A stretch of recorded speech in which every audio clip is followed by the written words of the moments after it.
To order this meeting of the Cunningham Township Board for Monday, October 7th, 2019. Will the clerk please call the roll?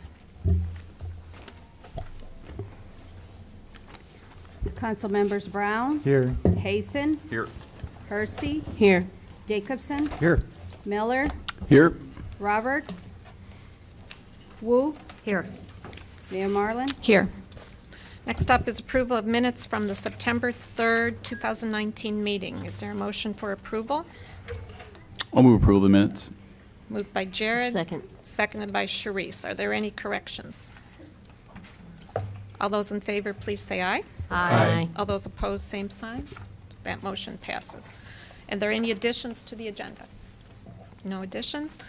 Is there anyone who wishes to address the Cunningham Town Board? I have cards from several individuals. I believe they're all for the City Council meeting. Okay. Committee to verify bills.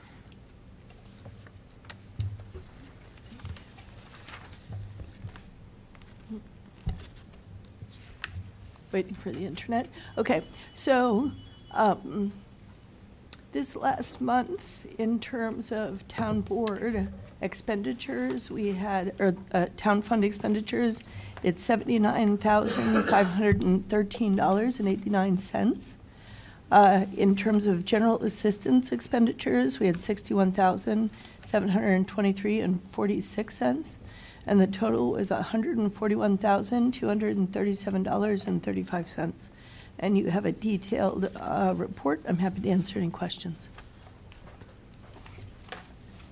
Bill. The town fund's quite a bit higher than usual. It looked like there were 3 pay periods this month. Is that right? Let's see. For September, there may have been 3 pay periods in September. Okay. But most, let's see, I'm looking at supervisor. Yeah, that's correct. Okay, thanks. Any other questions? Is there a motion to file those then? Yeah, I'll move to approve the town fund, $79,513.89, and general assistance fund, $61,723.46. Is there a second? Seconded by Sharice. Any further discussion? All those in favor, please say aye. Aye. Aye. All those opposed, same sign. That motion passes. Reports of officers, quarterly financial report, and it looks like quality of housing. Yeah, and I also believe that the assessor's office had a quick report as well. But I will start with the financial report, then we'll go to the assessor's report, and then we can come back to the housing quality. So first off, the general assistance participants are at 118. That's the same as last month. 31 of them are registered as homeless. We had 14 households served for rental assistance. That's also the same as last month. Interestingly, in both cases, like with general assistance, we had a number of people go off and new folks go on. So we were seeing, we're seeing a number, we've actually, and this is not surprising, in September we see a lot of people get income as the economy picks up. And then we see some folks coming onto the rolls. I did want to note with the households served in rental assistance, we had 5 move-in cases, 9 eviction prevention cases. That tends to be about the right scenario. About 1/4 of the households served have housing subsidies. We're running a report actually on everyone we've served and to what extent they have subsidized housing. In some cases, this is because the households are homeless and they're moving into housing, and there is no tool to provide. They are required to do a full non-subsidized deposit. So say they are approved to move in and pay $75 a month in rent, and say their only income is the $265 they receive from our office, they're still required to put up the $650 or $700 for a deposit, which is onerous. So anyone who we're working with who's homeless, who's getting into housing, we essentially need to pay rental assistance. We do have an agreement with RPC where if someone is a general assistance participant, we do not do rental assistance as per our rules. So RPC covers the rental assistance for our participants. participants, which is great. But we are in conversation with the Housing Authority to try to understand why we have such a high percentage of eviction prevention cases in subsidized housing. So stay tuned. That's just one thing. We are partnering with the U of I Urban Planning faculty, Professor Cansalo, on a project that's to amplify the history and perspectives of homelessness in Champaign-Urbana. And we're planning an exhibit for the end of the semester, so I'll let you know when that's happening. But it'll probably be in one of the local venues, library, IMC, or someplace, to talk about kind of what homelessness looks like in Urbana. Our garden has an amazing bumper crop of tomatillos, also okra. Please come by and pick.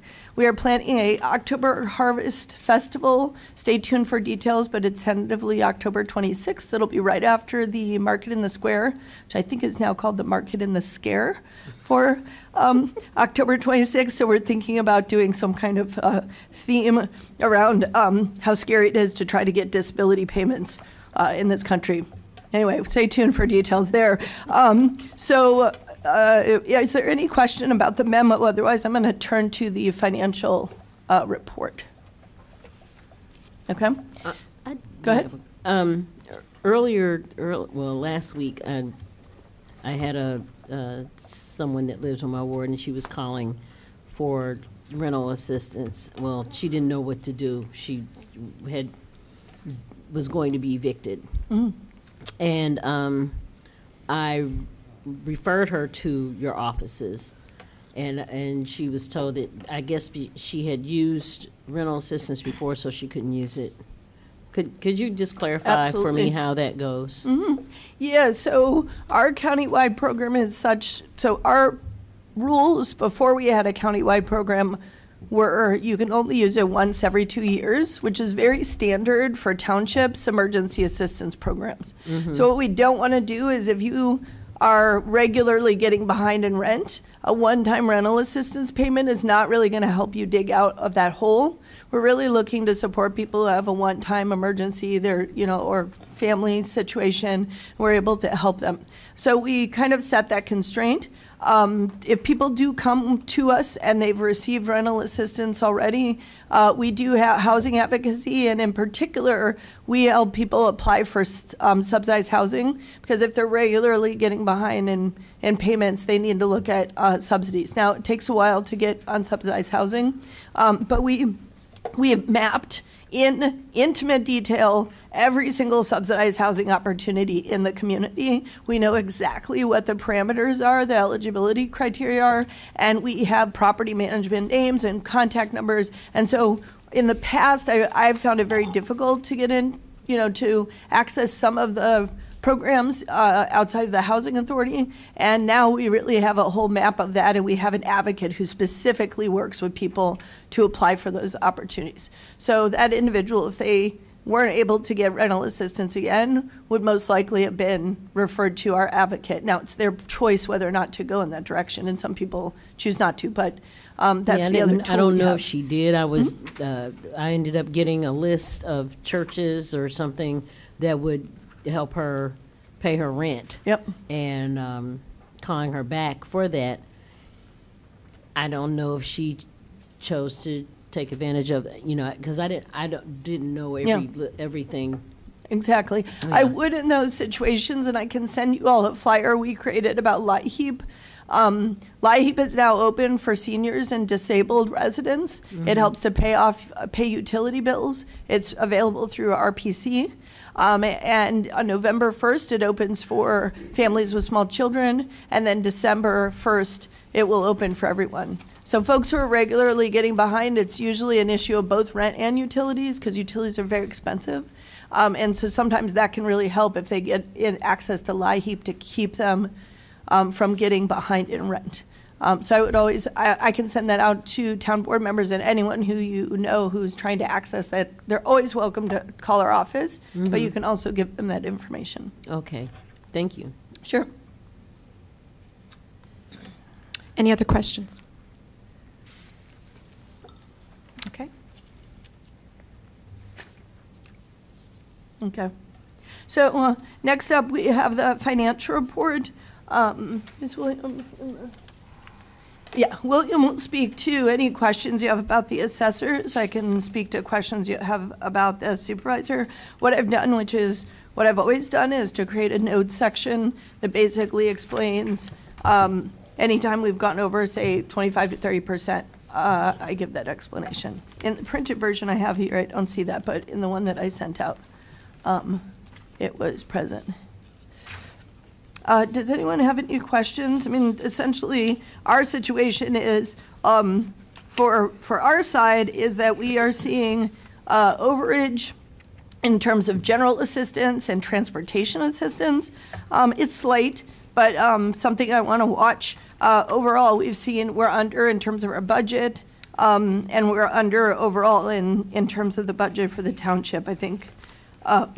So essentially, the things that we're watching is office supply use and our programmatic expenses. Do you have any questions? Any questions, Eric? So, summary of what you just said is we're solvent for the foreseeable future. Exactly. Okay. Do we have an assessor's report? Go ahead. Oh, well, it's actually on a thumb drive.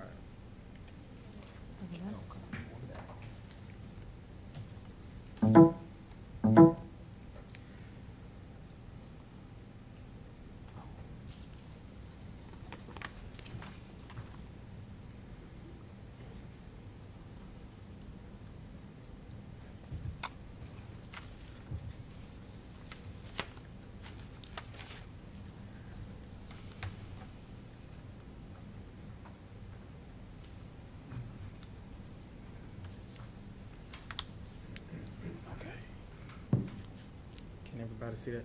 You're up. Okay. Hello.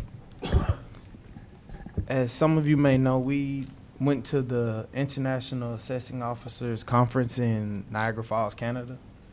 So this is just kind of a summary of some of the things I picked up. Not a total of them, but a summary of them. Okay, an overview. What is the IAAO? It's an organization of assessing officers. It's an international organization, so it's not just the state of Illinois. There were people there from Taiwan, the UK, Hawaii, Canada, of course, because it was in Canada, and people from all over the United States. It's a place pretty much where you can go to get assessment information. So it's the one time of the year you can go and speak to people who actually kind of understand what you're saying, that you explain on an everyday basis. Because for the most part, we kind of speak with taxpayers. So taxpayers, you kind of have to explain it to them just in the quick version. They don't get the in-depth version, versus you can go and be around other assessing officers and exchange ideas. There are more than 7,500 members. It was started in 1934. They were actually in Chicago originally, and now they're in Kansas. But this year's attendance, because I actually volunteered at this year's conference to check in most of the people, to kind of get familiar with the organization. There were 1,400 attendees from all over the world who showed up to express different ideas. There were 121 different courses offered during this 3-day period for you to get information from, as far as big box stores, how to value rental properties that are Airbnb, wind farms, you name it, they had something to pretty much kind of tutor you on it. There were 2 that we kind of picked out. This says, where are we now?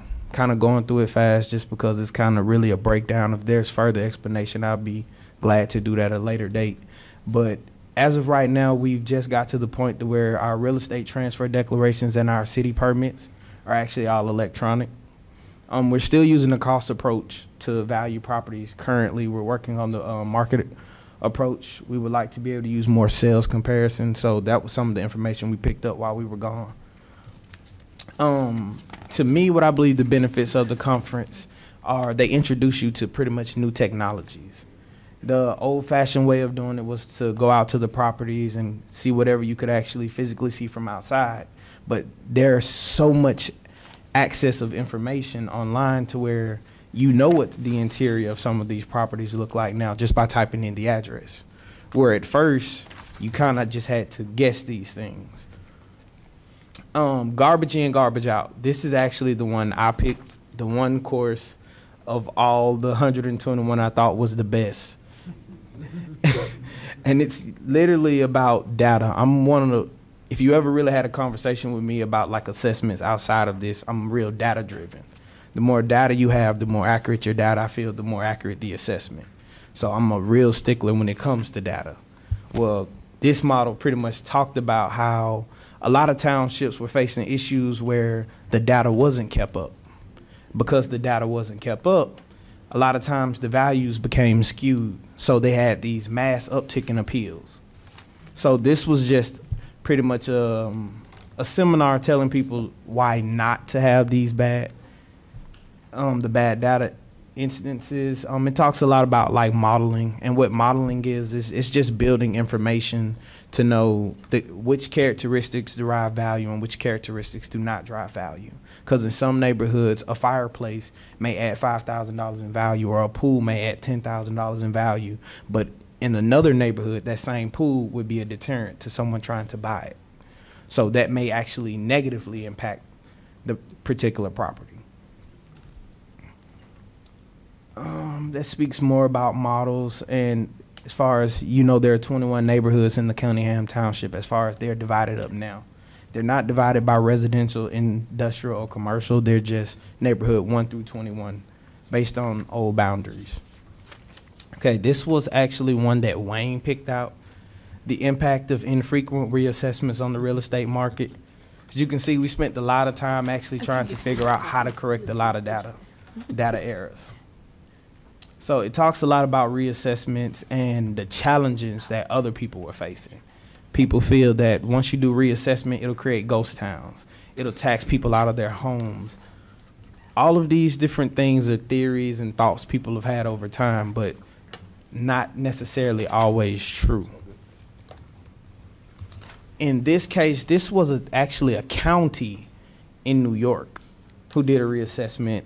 It was a new regime. They actually brought in outsiders to do their assessments, and the town pretty much went crazy. It made it all into the news. The newspapers were telling people move to Florida. Literally, that's what the newspaper articles were telling people in this particular area.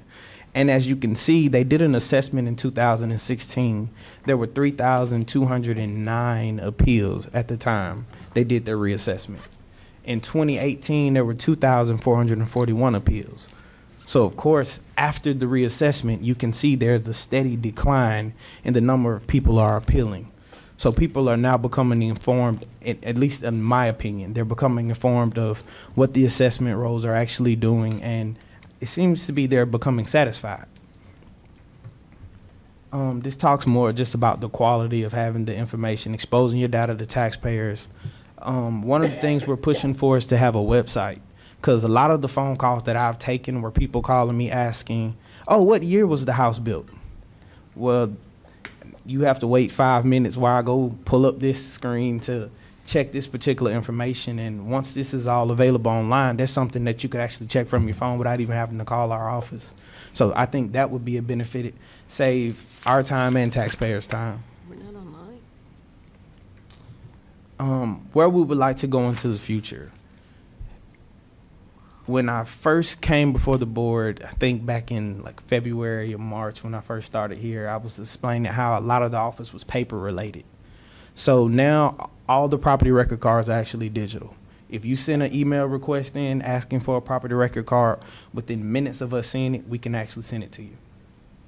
So that's the plus. We would like to be the leading assessment office for Champaign County. We want to push everybody to, like, not that I'm into save the trees, but let's save the trees. Like, we don't have to use as much paper as we've been using in the past. As it says, more paper-based office to data-driven. The website, these property record cards, let's get more of them online. Statistical direction for sales, which we've talked about, that's more of a market analysis. We would like to do more market analysis instead of cost, because the older a property gets, it kind of gets hard to calculate the depreciation. So now we're playing the guessing game, and we're trying to actually get away from that and be more accurate in our assessments. In conclusion, the best conference I've ever been to. If you want me to be honest, I've probably been to several throughout my years in assessments, and never have I been around a group of more knowledgeable individuals when it comes to property assessments, so willing to help you, so willing to teach you. Because when you're young in an assessment industry, you're kind of the minority. So it's good to have people who've been on your journey guide you through that journey. And also, the problems that we face in our township are problems other townships have already faced. So instead of us trying to reinvent the wheel, let's go ask how they built it. It was kind of more of that concept. And that's pretty much it. Any questions for me? I'm here to answer. Mary Alice. So you had talked a bit about new tools, online tools, and I'm just sitting here thinking to myself, well, there's Zillow, right? There's real estate, there's MLS, there's a whole bunch of different, tons of data online. Has anybody built I'm going to use it, a web scraping system in which you can grab all that data? To your knowledge, did anybody talk about that? Not yet. Uh-huh. Because now, it's funny when you say that, because I've thought that back when I was in Georgia. Like, there has to be one place to find all this information. The problem you meet going to this conference, you'll get to meet all the people who provide the sources. Oh, they don't want to share with each other. They would prefer you have either all CoreLogic service or all Tyler's service. Sure. So it's more like vendor related. But there's nowhere that I know of that has all that information in one place. Okay. All right. Thank you. Any other questions? Jared. What are the last big obstacles standing in between you guys in moving from cost to market-based? The last big obstacle is right now we're in the phase of verifying all of our property record cards. I know earlier in the year we were saying we're going to start this whole big data process, so we've actually started it. The obstacle is, truthfully, winter's coming. So there's that, how many can you get in before it gets too cold to be outside? It's that, pretty much that obstacle, but other than that, we're actually moving along fine. Okay. Any other questions? Thanks, William. Oh, well, you got Sorry. Sharice, and then Eric. I noticed in my neighborhood that two gentlemen are walking around and measuring property. So I kind of wanted to get this on the record so that if anybody around, you should have gotten a postcard. Wayne actually came by the house to look at the postcard and make sure the information was correct and all that kind of thing. But I don't want anybody to be afraid. These are two kind gentlemen. If you're not there, they do knock on the door. If you are not there, they just measure and then they move on to the next thing. I think that also is probably an impediment in the sense that these are two men that are trying to measure all of the property, as far as I understand, in Cunningham Township. Yes. And that's how many properties? The ones we're currently going to do is slightly over 8,000 properties. Two people. Yes. Okay. I do want to clarify one point. Okay. When you said the mailing that we're sending out the postcards, we're actually doing that neighborhood by neighborhood. Okay. Because we found if we sent it out to everybody, it may be February before we get to your neighborhood. So we don't want you to forget. So before I get there, at least 2 to 4 weeks prior to us coming to your particular area, we'll then send out the postcard. Yeah, because they had already come to our house by the time we got the postcard. But well, no, I mean, but it's just my way of trying to get information on more of a bigger scale. That these gentlemen are they're coming to measure your property so that they can it can be more accurately assessed and so on and so forth. And that's it. They have on vests. The vests, unfortunately, do not say tax assessor's office or assessor's office or anything like that. But they have IDs and everything else. And I had a nice conversation with both of them. And it didn't take them but 5 minutes, maybe. So I just want people to be aware of that. Thank you. Eric. When will market-based assessments start arriving at people's homes? And will that happen citywide all at once, or will that happen neighborhood by neighborhood as the market-based assessment is accomplished? Well, we haven't determined which neighborhoods are going to be the first neighborhoods, but in the beginning, because 2020 is the quiet year for the Cunningham Township. So the neighborhoods that are most out of line are the ones we're actually going to start with the market data on first. And then we'll slowly move into the other neighborhoods over the next 3 years. Will you give council people a heads up whose constituents are about to get dramatically different assessed values? Oh, of course, of course. We'll actually come here prior to that, because this whole process has been us trying to inform the people that, hey, it's coming, it's coming. It's not something to be afraid of. We want it to be more inclusive. There's an open door policy. Any questions you have, any information you want explained to you, come to the office from 8:30 to 4:30, besides 12 to 1 when we do take lunch. But from 8:30 to 4:30, there's always someone in the office there to answer any questions. Mary Alice. Are you able to answer some of the budget questions? I can try. So I'm looking at the let's see, do you have this in front of you, by the way? Do you have Yes. Yes, okay, so Just page 16, I believe this is assessor's items. There's notes here on the items that are quite high. So the first one is line 6120, which is travel. It says assessor's travel is at 90% for the year, approximately 88.41.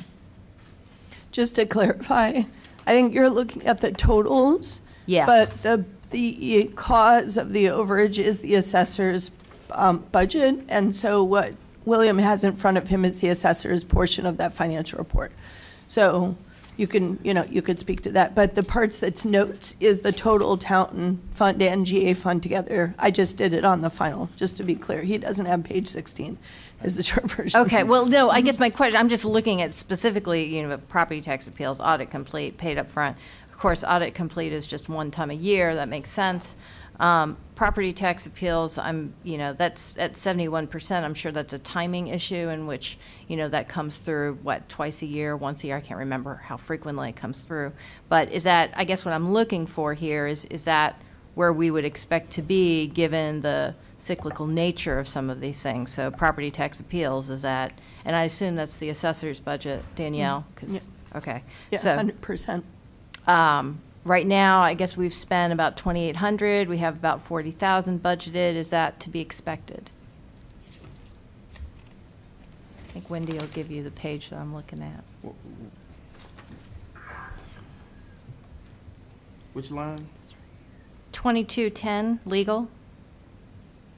Oh, actually, no, I was like, yeah, we're. Yeah, so to speak, if you look at the assessor's 20,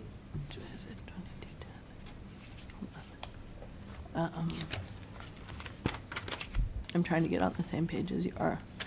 I can speak to legal. One of the areas, okay, 6210, got it, okay. So one of the areas we're at, we're over on legal. A piece of that is property tax appeals, and that has to do with us appealing the OSF case. And the generally speaking, we've had a number of cases that have been in play that have had significant legal activity since the first of the year. And so the question is it going to continue like this? Which is a great question. I asked this question too. And the issue primarily, it doesn't have to do, there's some PTAB issues that Fred and William can speak to. Some of it is legacy cases like the, I'll call it the OSF, but it's actually wasn't when it was Presence case. And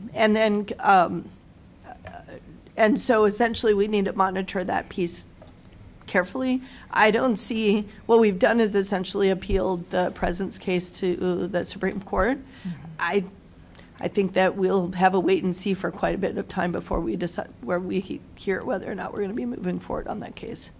So it's not a typical year, so to It's speak. actually, the last 2 years, I would hope to say, are not typical years, Okay. because last year was a bank buster when it came to our legal, because of the Carl case and going to trial. Was Right. it worth it? We hope so. And now we're in a different situation. I did sit down in detail and review the OSF case to make a decision, very clear decision about whether or not to move forward with an appeal to the Supreme Court. And after much deliberation, I brought the mayor in on some of those conversations. We decided this really makes sense for us to go ahead and, fight it in court and then take it to the Supreme Court in terms of appeal. Okay, all right. And then, so yeah, so there's 4 statements here, basically. So I guess the only other one is the training budget. I understand that it's a compilation of multiple budgets here, right? The supervisor, the township, and the assessor's budget. But since we're at 90%, I'm wondering perhaps both of you can speak to whether or not we're going to go over this year on training. Travel, sorry, not training. Yeah, so most of the training and travel is the assessor's side, so if you go back to the supervisor, Jay, there's almost nothing there. I am hoping, because our conferences are actually coming up, so we have a Housing Action of Illinois conference, and we have a Township Officials of Illinois conference. They're both late fall, so you'll see some budget that come from those opportunities. I will note, though, is that when we assigned, and I asked Wayne this question, we may see a correction in the classification. You'll notice that training is only at 8.7%, but travel is at 88.41%. And when I produced this, I asked for a report to look at the travel, and it includes some registrations, which really should be allocated to training. So what I'd like to do is have the opportunity to kind of audit that and balance it out to see if when we get to the second quarter report, are we at 50% or are we over? And also I'll make sure that it's appropriately classed as training or travel. So if it's mostly travel, you'll see that. But I did note when I looked into that some of that really should have been classified as training, which is why you see that we're under. All right, thank you, appreciate that. Mayor? Yes. Oh, so does essentially all of the training dollar expenditure, most of that is travel, I'm inferring. And I wonder if those could be, if it would be a clarification to just put those together as training and travel.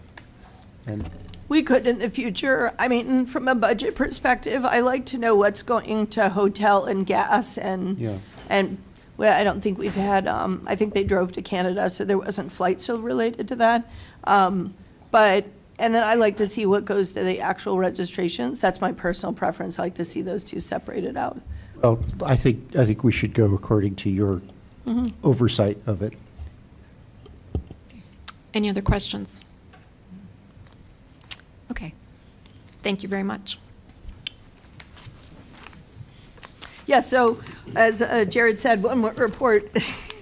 This is, we've actually, before you get upset that I've kept you too long, we have continued to delay this report. Alan, if I can ask you to come up and take William's place.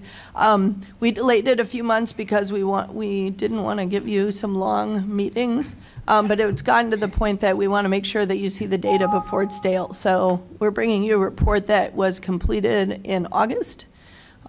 We skipped it for September and bringing it to you now. This is about, excuse me? Was this sent out early? The housing quality report, it was on Yes. the agenda, but it was not sent to you until today digitally.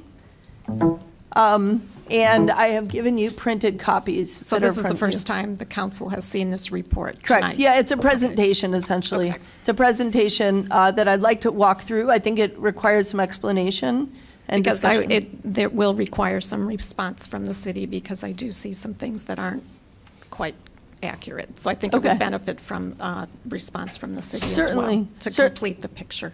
Certainly, and you know, what we've done is basically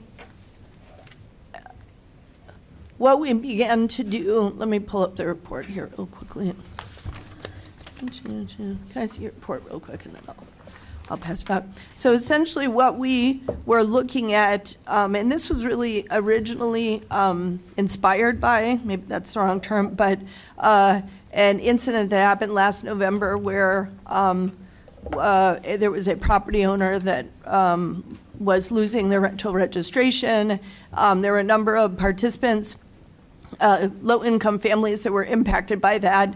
We saw a deluge of folks in our office who were concerned about facing homelessness. I believe, although it was a little rough, I think worked very successfully with the city in ensuring folks either were relocated or stayed where they were. And the city was able to get compliance from that property owner on the last day that they, at 4 o'clock, that they could get compliance. As a result, what we started to do is we partnered with the city in having a training at our office to look at how we could better screen for housing quality of our participants. And if there were property issues, because we had heard murmurs from participants, you know, there's water leaking or my toilets don't work, or we heard various things, but we weren't really, because we're so focused on our programs, we weren't, I felt, doing adequate follow-up on those anecdotal statements. And so we met with the property management staff at the city who trained us in all of our staff in the process of how we would submit complaints or help participants to submit complaints about properties with the shared goal of kind of increasing the overall safety and value of the properties. What we then decided to do with Alan Axelrod, as you've met him before, in our office is now working officially as an intern, was a volunteer when we did our poverty report. And we were looking at we looked at all the housing stock of Urbana and its rental registration grade, which I do understand. As I found out last week, it takes about 10 years to go through the entire housing stock.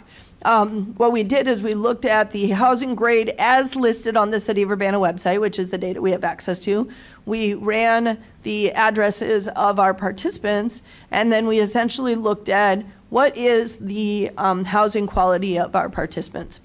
So with this, I'd like to hand it over to Alan to provide a brief presentation on what we found, and then he'll bounce it back to me to talk a little bit about recommendations. So, point of clarification, am I reading the letter right now, or am I just going through the bullet points? I think what you should do is just provide a summary. They have the full document, so I don't think it needs to be read, and then we can. I would just say it would be helpful for the council to have time to read the report. So yes, a summary is appropriate tonight. Okay. So the short version of the summary is that after reviewing the housing grades where A, B, C grades corresponds to just varying numbers of violations, and D represents a threat to one's health as listed in the city ordinance, and F is worse, where over half of the Class D rated housing units were inspected in the last 3 years. We had looked at what sort of housing the GA, General Assistance, and at the time, HA, homeless assistance or housing assistance participants lived in. We did this by pulling from the data.urbana.illinois.us website, as well as looking at the addresses of our participants. We also then looked at the number of housing units at each address to appropriately weight the pie charts that are in that report to reflect the number of housing units more specifically, rather than the number of rental properties that have these different grades. The short version of what we found is, although there is a 7% increase in the chance of a GA or HA participant to live in Class A housing, there's very low Class A housing in Urbana because, of course, there's some violations. It's not actually a threat to one's health or anything like that. But they were 27% less likely to live in Class B housing. They were 7 times more likely to live in Class C housing, and they were 6 times more likely to live in Class D housing. Now, that is a small number of housing units, so the stat is taken with a grain of salt, but given that there are, in our particular case, 3 participants who are living in Class D housing, that's a significant overrepresentation in the city when there's 9 housing units that are Class D. That's Basically, the report in a nutshell is we talk about just why it's important to look at Class D housing and to understand that there might be a relationship between the quality of housing that one has access to and their housing security needs. Mm-hmm. Great.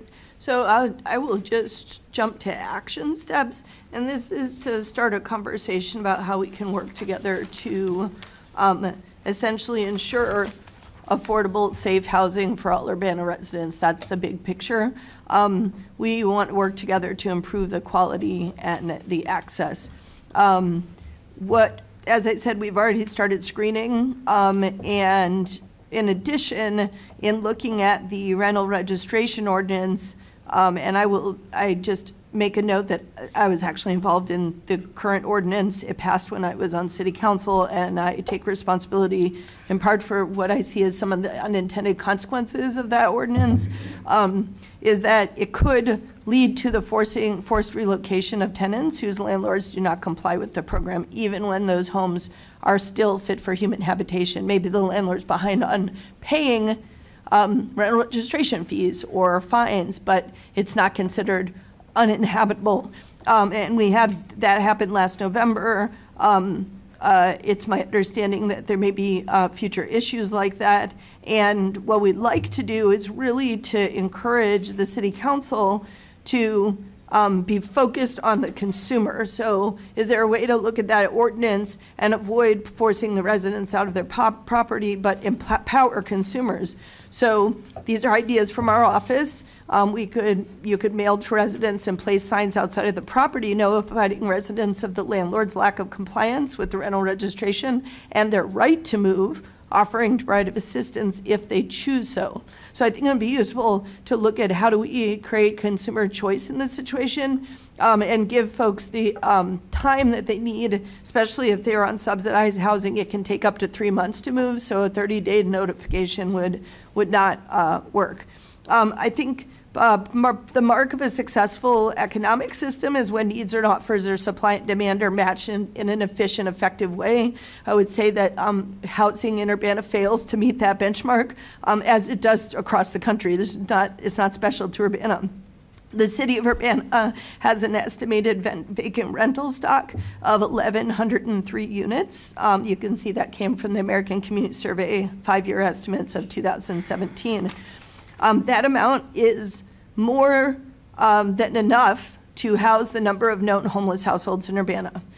So we have a problem with needs and offers. We have an excess that's not being met. We have people deprived of a basic fundamental human need. So I note that in 2017, 365 Urbana households were taken to court for eviction. That's 1 per calendar day. Our rental assistance program serves approximately 144 households per month, so we're averaging about 12. So you can look at those numbers and say, how do we better efficiently match this resource and this housing stock with the needs that are happening in the community? I really encourage us to work together to engage with the data and the property management community to understand the vacancy data and resolve it in a way that can provide safe and stable housing.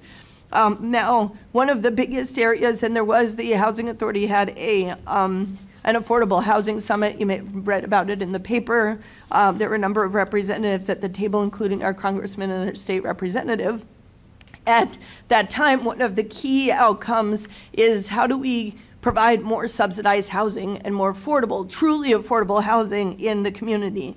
And what I think it's important to look at is affordability really should be based on what people can pay, not some federal definition of affordability that really doesn't take into consideration our market space. So we have a lot of tax credits, as you might have seen in the paper, in some cases going straight up to kind of high-end student housing, but we also have situations where tax credits basically are subsidizing market rate rents. And so how do we create another layer of subsidized housing on top of that? Now I will say that the Housing Authority, if we're able to increase vouchers, and we certainly, as you can see if you watch the online report, the Housing Authority has over 2 years in its savings account.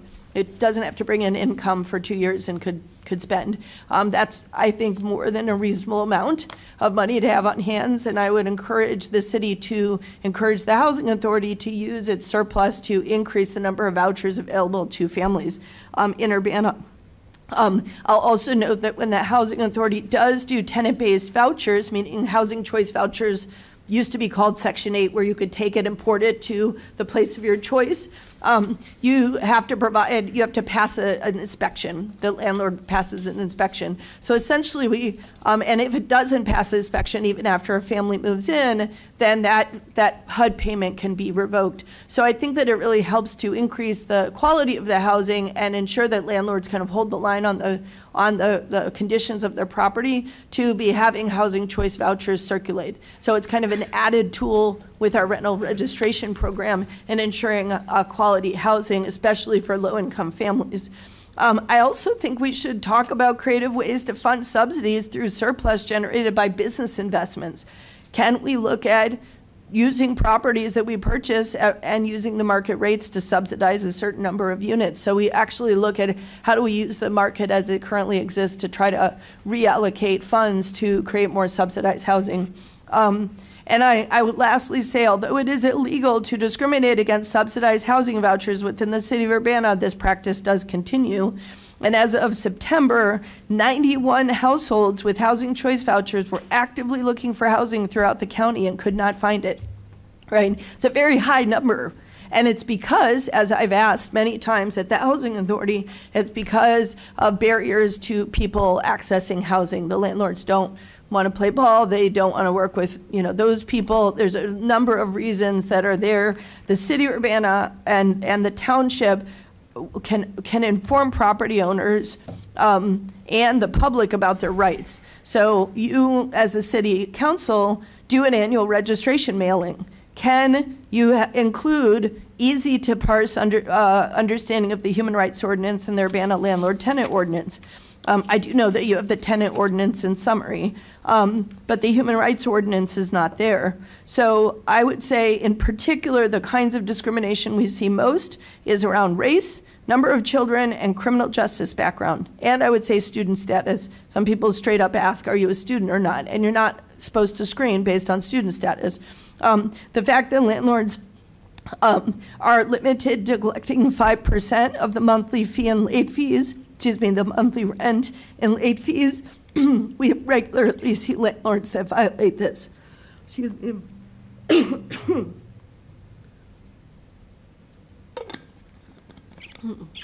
So, my voice has run out, as have my time. Any questions? Bill? What's the main obstacle for the Housing Authority to expand number of vouchers? If they have that money saved, what seems to be the obstacle? Great question. This is the question I asked after our audit when I saw how much cash was on hand. I would encourage the city to have a presentation by the Housing Authority, as the city of Champaign does annually, to the council, where you can ask that question. But when I asked that question, I was told it was because there's certain regulations around how many housing vouchers can be released if you have a certain number circulating. So it's like you can't pull money for vouchers and put more vouchers on the street if you have so many people looking. I believe there's other aspects to it, but that was the primary aspect, you want to make sure that folks can qualify to get access to the vouchers and to the project-based RAD properties. So we were seeing landlords with such high qualifications that we regularly have vacancies in properties that we are paying HAP payments to. So there's actually empty buildings throughout the county that the Housing Authority is paying monthly for an empty space because the tenant selection criteria is high in part, and there may be other reasons we should dig into. So I think that we need to look at how do we, clean that pipe to get get it flowing faster so that we can actually use some of that surplus to house people. Okay. Sharice, and then I want to ask Carol to clarify one point that's made here. Go ahead. Is there anyone on staff who actually can go, who goes to check to make sure that there is no discrimination? I mean, is there any? Testers, you mean? Someone Yeah. who would test? Is there some, I mean, to be paying money to for an empty space, Oh, I see. is there any inspection, anybody that, you know, on the housing authority staff or on your staff or anybody that goes, that says, you know, or some kind of appeal that where a person who's got a voucher can go to discuss or to serve an owner that refuses to rent to them? Yeah, rent to them because of they have a voucher. Is there any kind of There process? There is an appeals process. I think the larger issue is putting the onus on low-income families. You oftentimes don't see them take advantage of that. And I think having an approach that is more like a testing approach would make sense. I don't think that happens at the level of the housing authority. It doesn't happen in the city of Urbana or in the township. So there's no advocate for those that get turned down because they have vouchers or those that are discriminated against. There's no advocate on anyone's payroll to speak for people. Well, the city has a human relations commission and a human rights officer, and anyone who experiences discrimination in the city of Urbana is strongly encouraged to submit a complaint to the human relations officer, rights officer, whether they have housing subsidies or not. The issue is whether or not, how often we get complaints. And what we know is that discrimination is happening. We're not getting a whole lot of complaints. And I think it would be useful to look at what can we do to be more proactive. If you look at the ordinance, and I encourage you to look at the human relations ordinance, Okay. human rights ordinance, it actually says that the charge of the commission is to do a lot of outreach and education. I know that they do some, but I think as a council you should reread that ordinance, because when I reread it when I became supervisor, I had forgotten a lot of the pieces that had to do with the outreach and education components of that office and that commission. I just wanted to ask Carol to comment, provide a little more information on the events of last November. Yes. Just so you're.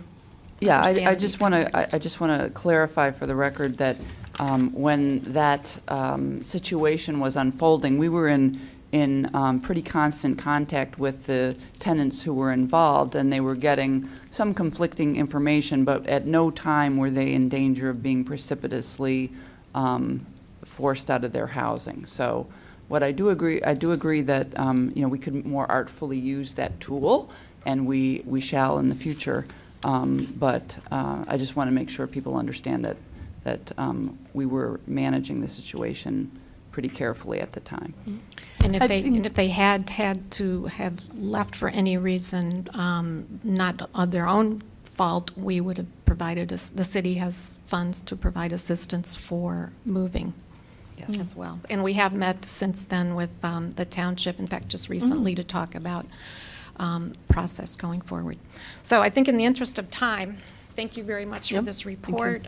If we need to continue the conversation next month, we will. It's a lot to take in. Just receiving it tonight. Eric. It looked to me as though we had an OSF item on the agenda that we skipped over. Yes. Holy moly, you're right. Okay. Diane? Yes. Danielle, would you mind resending the electronic copy, because I don't see it in my email? The electronic copy of the housing report? Oh, Yeah. absolutely. Thank Yeah, you. I sent it this afternoon. I will. Okay. Maybe Maybe I, sent this afternoon. I did. no, I don't think anybody. None of us received it. Okay. Well, that is interesting. Okay, so we look forward to getting that. Yep. There's no unfinished business. Under new business, we have resolution number T 2019-10-017R, which is a resolution authorizing intervention in assessment complaint of OSF Healthcare System, and it sounds like it would be Fred Grosser. As you probably know, OSF Healthcare Systems last year purchased the hospital property. It's been known by many names, once Mercy, Covenant, Pravina, Presence, all under the same ownership. What they have done, they've been involved in various things trying to get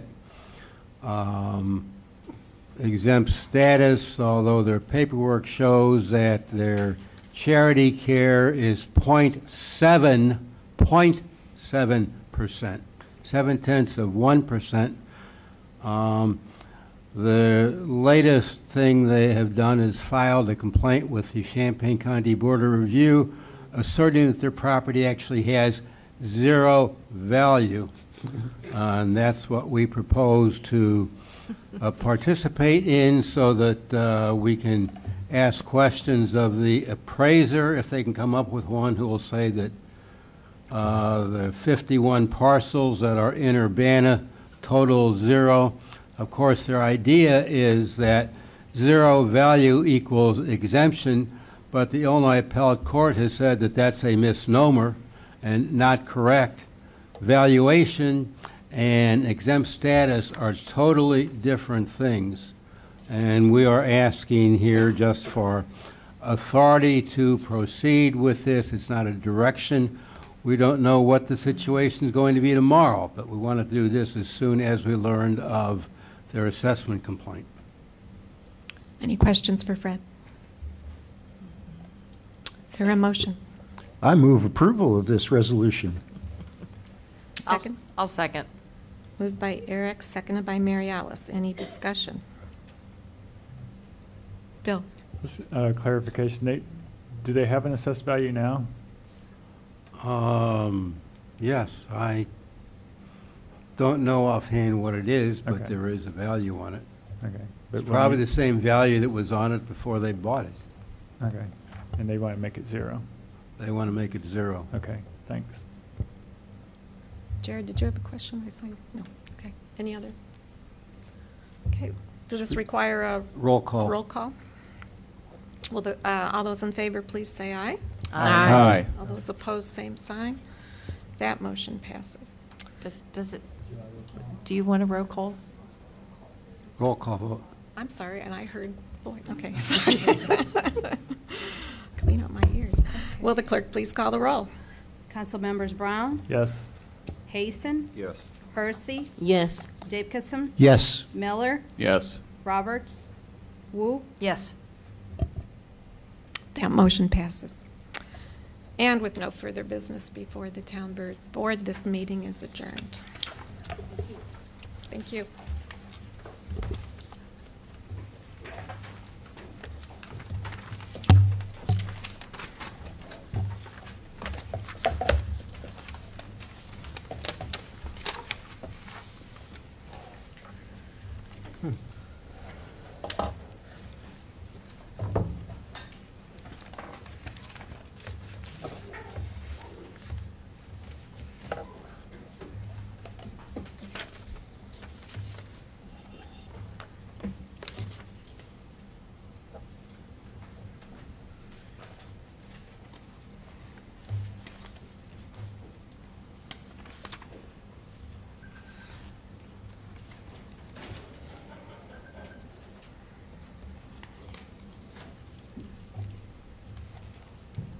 Ready?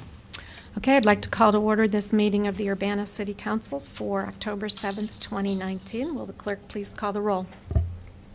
Council members Brown, Here. Hayson, Here. Hersey, Here. Jacobson, Here. Miller, Here. Wu, Here. Mayor Marlin. Here. Is there a motion for approval of minutes from the September 16th, 2019 meeting and the September 23rd public hearing? I will make a motion to approve both of those. Second. Moved by Dean, seconded by Jared. Any corrections? All those in favor, please say aye. Aye. All those opposed, same sign. Okay, those are approved. Are there any additions to the agenda? Seeing none. We have two presentations on the agenda tonight. The first is for school resource officers. It's a joint presentation by the Urbana School Board, Urbana School District Administration and Urbana Police Department. So I believe starting off will be Chief Bryant Seraphin and Superintendent Jennifer Ivory Tatum. Before we begin, I just wanted to remind the public that, and the council, that this is not an action item, so there's no action to be taken tonight. This is an informational presentation. At the request of the school district administration, the Urbana Police Department has developed this proposal for staffing both UMS and UHS with one full-time school resource officer for each school, with the cost to be borne by the school district. This is a departure from past practice, where for the past 26 years the city of Urbana has funded a half-time school resource officer to cover both schools.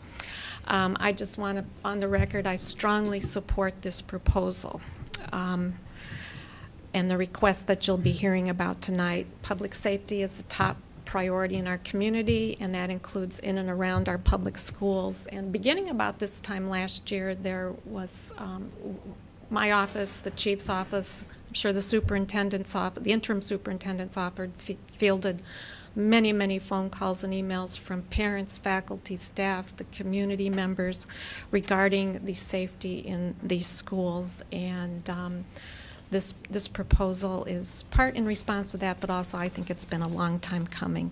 So I just want to make it clear that this is a collaboration between the district and the city, and it's at the request of the school district, and I strongly support this plan. So I think you'll hear a lot of information tonight. It's an opportunity to ask questions, and we'll take it away, Chief. You got it. I think she did very well, so thank you for coming tonight. No. I was going to do that or say, see the video of last week's school board meeting, where we had done a very similar presentation. So yes, Dr. Jennifer Ivory Tatum is here tonight, as is Deputy Chief Rich Searles, and School Resource Officer Michelle Robinson, and the middle school principal, Dr. Joe Wiemelt. So we're going to play a little bit of musical chairs tonight, keep you on your toes, and hopefully present you with a lot of information. Before I go any further, she needs to make a public announcement. Go ahead. Oh, okay. So thank you for allowing us the opportunity to come tonight and share this really important topic with you. I did want to explain my dress. So I feel odd sitting next to the chief in his suit. But this is homecoming week in Urbana. And so today was Tiger Pride Day at the high school and School Spirit Day. So I'd like to invite you to join us Friday at 3 o'clock for the parade. The parade will go right down if you're here. Come on out, weather permitting, if it's not raining. We're going to have a great parade. And then if you're interested in joining us Friday evening at the football game, call my office and let me know, and we will make sure you get a ticket to come show your Urbana Pride Friday night for our homecoming game. So thank you for that. There you go. Richwoods. So, yeah. Not a local team. But, and they just won, right? And we just, yes, we just won the Crosstown Classic. We beat Centennial Saturday night and brought that trophy back to Urbana, 22-12. So, there you go. Thank you, Ms. Hersey. I forgot all about that. Tonight what we want to do is we're going to be presenting a new model, a new way of thinking with regards to school resource officers. And I think a very important piece of this is to kind of let you know where we came from and sort of how we got here. Although there will be some old-time Urbana police officers claim they worked in the schools in the 1970s, the modern era of the SRO started in 1993, and Troy Phillips was our first school resource officer. He's gone on to quite a career with the Illinois State Police and is a captain or major or some such thing with them. But he was the very first. We've had 11 since then, one of which, whom many of you might know, City of Champaign Police Chief Anthony Cobb was a school resource officer in the Urbana schools for a while. That role was a split role. And that's what that next bullet point is. Essentially, that person had to fulfill two roles. They spent half of their time as a detective, both with adult and juvenile cases, and they spent the other half of their time with their school responsibilities, which led to us trying to find someone who was rather talented at fulfilling both roles. And that's how we've sort of done this now for the last 26 years. There will be some ebb and flow to that particular sort of style. That's a very kind of an oversimplification, but so for instance, we had a major event with a murder over the weekend, and that detective now has been working the last couple of days exclusively on that particular case, unable to fulfill duties at the school. So this model does have its drawbacks. And I would like to point out that there's also throughout the time that we've done this, there has been augmentation of this role by the police in different ways and shapes and forms, and whether that's extra patrolmen in the area of the Comcast building after school. In 2004, I was on our street crimes unit, and many days and many afternoons in May, we would go and help assist with dismissal as sometimes the end of the school year tempers get a little excited. So it's been a half-time position, but there have been other ways that we've supplemented with that, with our manning. The school resource officer has traditionally been in civilian clothing, so they very much look like a detective because that was their other role. So just, I didn't point that out because that'll come up a little bit later here. And as the mayor's already said, the school district hasn't had to pay anything up until this point. In spring of 2018, the school district administration spoke of, I guess, a change in philosophy, and they were going to be doing away with their dean system. And we began to have a little bit of head scratching at the police department. We knew that the halftime SRO would work, but we knew that they had a very strong set of deans there that were able to assist with any sort of behavioral issues. The fall started, and we immediately began to see an escalation of behavior. Some things were minor, some things were more major. There was just a general discourtesy even throughout the building, where we had kids that wouldn't even go to class and would simply mill about the hallways. I had multiple conversations in September with the school resource officer at the time, Jeff Steinberg, and he explained a lot of these same issues. Again, not just being discourteous and not just skipping 7th hour algebra, but indeed going up into fighting, and we had violence and other issues. However, the community took notice, and there was a school district-wide meeting, a town hall meeting, if you will, at the Urbana High School. The mayor and I were present, as were various school officials and several parents expressing their concern.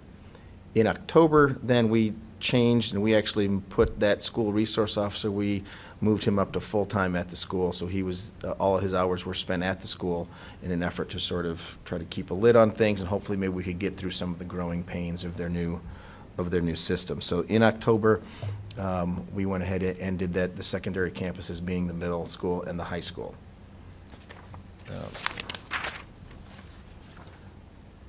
October led through November and into December, and we seemed to kind of make it to the Christmas break okay. And then February of 2019, the very beginning of February, we had a rather large fight resulting in 11 arrests, a juvenile injury, a teacher injury, an ambulance transport, and multiple squad cars from neighboring law enforcement agencies came to assist the Urbana police in trying to get a handle on things and calm down that situation. It was at that time that this sort of flashpoint, that I began to get what I didn't necessarily get in the fall, which was a variety of telephone calls and emails and outreach that were asking me, Chief, why can't my kids be safe at school? What are you doing about that? And I know the mayor received similar inquiries. We then developed another sort of patchwork plan to take us from February through May, where we would have the school resource officer. We would assign him to the schools for 3 days a week, And then we would have overtime paid officers for the Mondays and the Fridays in an attempt to provide a presence of some sort at the high school for the rest of the school year. And that's what we were, and that's what we did. That's what we were able to do. At the beginning of that sort of patchwork program is when I had a very frank conversation with, at that time, Dr. Williams, Preston Williams. He was the interim superintendent. And I said to him, Dr. Williams, is it time that we rework this model? Is it time to change how we're doing business here? And his response was, it's past time. And so knowing that we had backing, as he and I developed this sort of plan, I met with middle school principal Dr. Wiemelt. I met with Dolores Brown, who was the principal at the high school at the time, individually, and they both expressed support for a dedicated school resource officer at each school. And it's as I've thought about this, you know, there are several things that feed into this, and I'm going to wrap up my remarks and pass the baton here. But there's a certain reality, and it's a bit unfortunate right now. We've had a lot of questions. You hear a lot of discussion about gun violence in Urbana and how is it affecting the youth, or is it just the adults? And Melissa Haynes, now Melissa Hendrian, so if I say that name, you know who I'm talking about, but Melissa she and I were doing different slicing and dicing and different ways to cut it. No matter how we did, we were finding that our juveniles involved with gun crime has increased in 2019. And there's no question about it, and you'll hear this from other speakers tonight, that what happens in the community spills over into the school, and what happens in the school spills out into that community. So I will, at this point, hand the baton off to Dr. Ivory Tatum, and she'll continue. Okay, so that last slide, again, was spring of 2019, and at that time, the district had entered into a new superintendent search, as you know. So I was lucky enough to be named in early May and had the opportunity to come in and meet with Dr. Williams and the interim administrative team, and was very quickly brought up to speed on the discussions around SRO. Having been in the district before, I was very familiar with the model, but of course that model had changed after the February 4th incident. So I was, given some data and preliminary discussions that Dr. Williams had with Chief and at that time acting chief and some of the other administrators.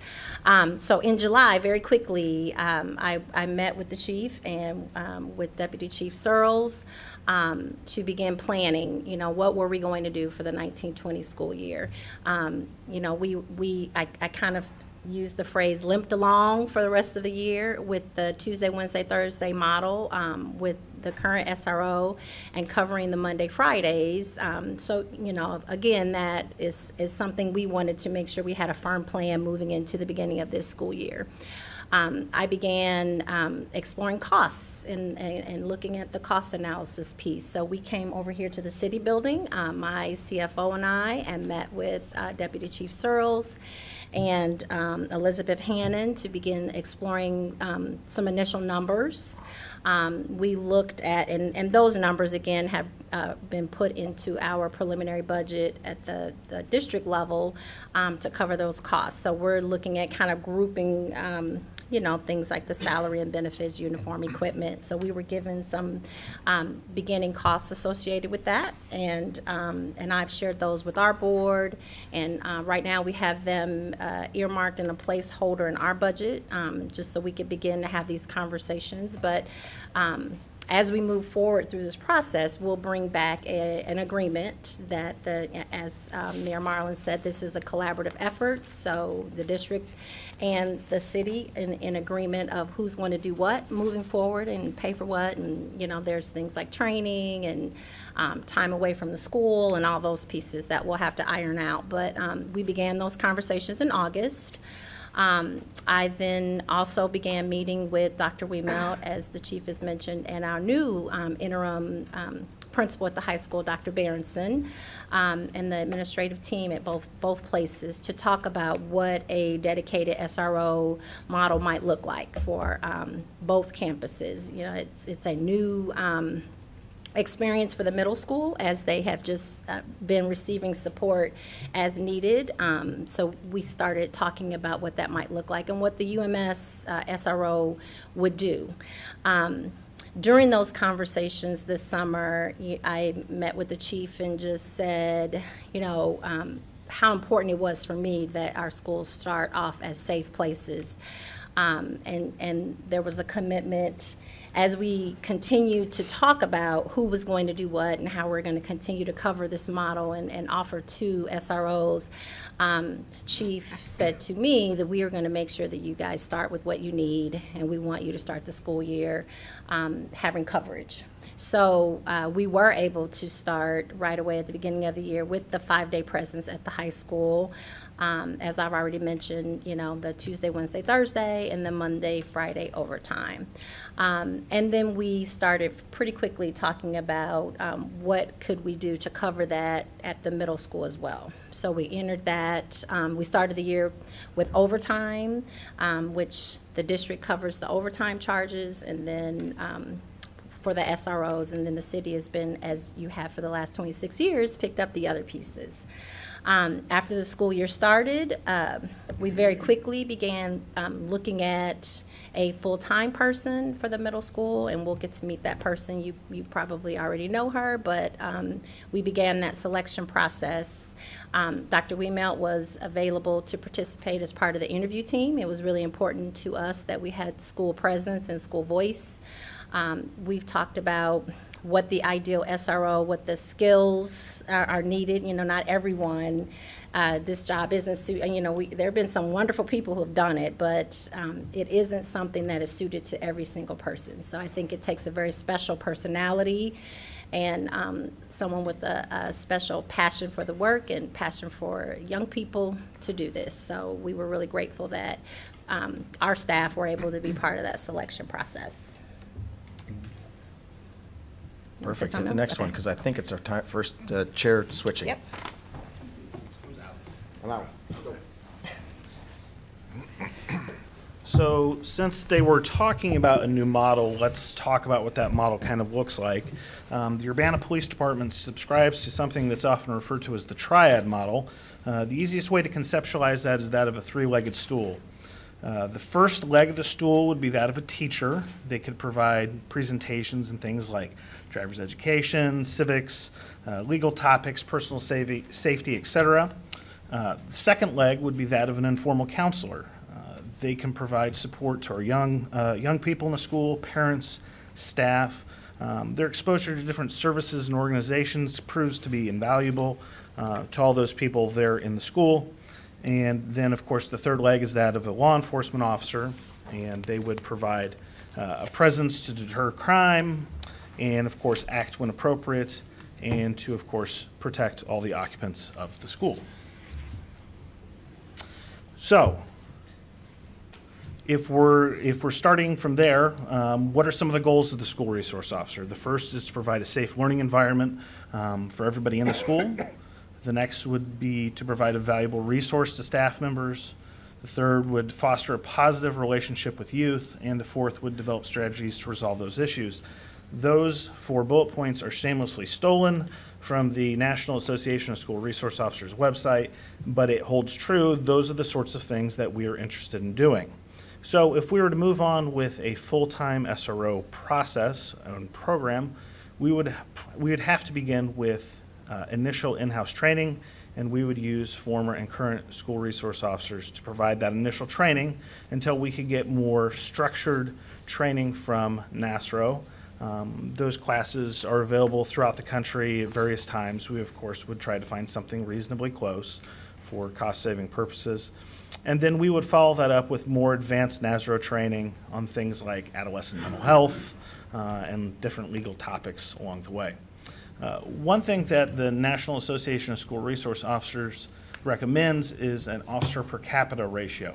And the ratio they recommend is 1 per 1,000 students or 1 per building. Prior to this year, we met neither one of those per capita recommendations. So, since we're talking about the ratios, let's talk about where we're actually at. The Champaign County Sheriff's Office has 1 school resource officer for about 1,500 students. Champaign Police has 1 for just under 1,000. Rantoul has 1 for about 1,250. And our old model, we had 1 for 4,322. With this new model, we would come pretty close into compliance, having a ratio of 1 to 1,081 students. So next is, we'll bring up Dr. Wiemel, and I'll let him introduce our new person at the middle school, and they're going to talk to you a little bit about the day in the life of our current UMS SRO.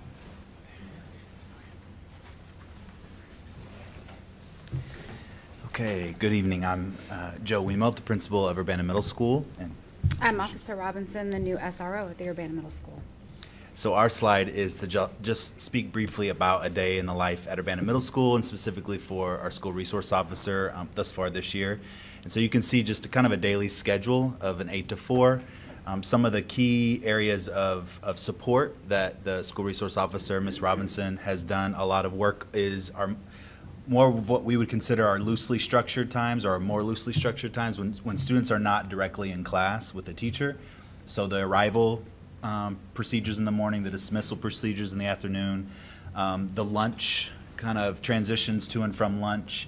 Those are some really important areas for broader supervision that the SRO provides a lot of support with, especially the morning arrival time at the front door, what we call our front kiosk, and the dismissal time with traffic support, students getting onto the buses, making sure safety is a #1 priority at those key moments of time.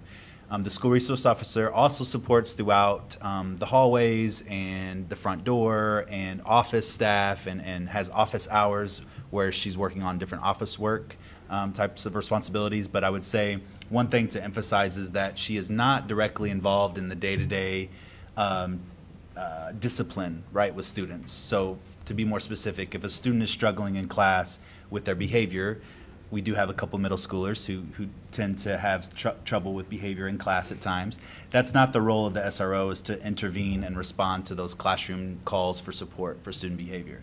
That's the role of administration, that's the role of counselors, social workers, restorative practices facilitators, etc.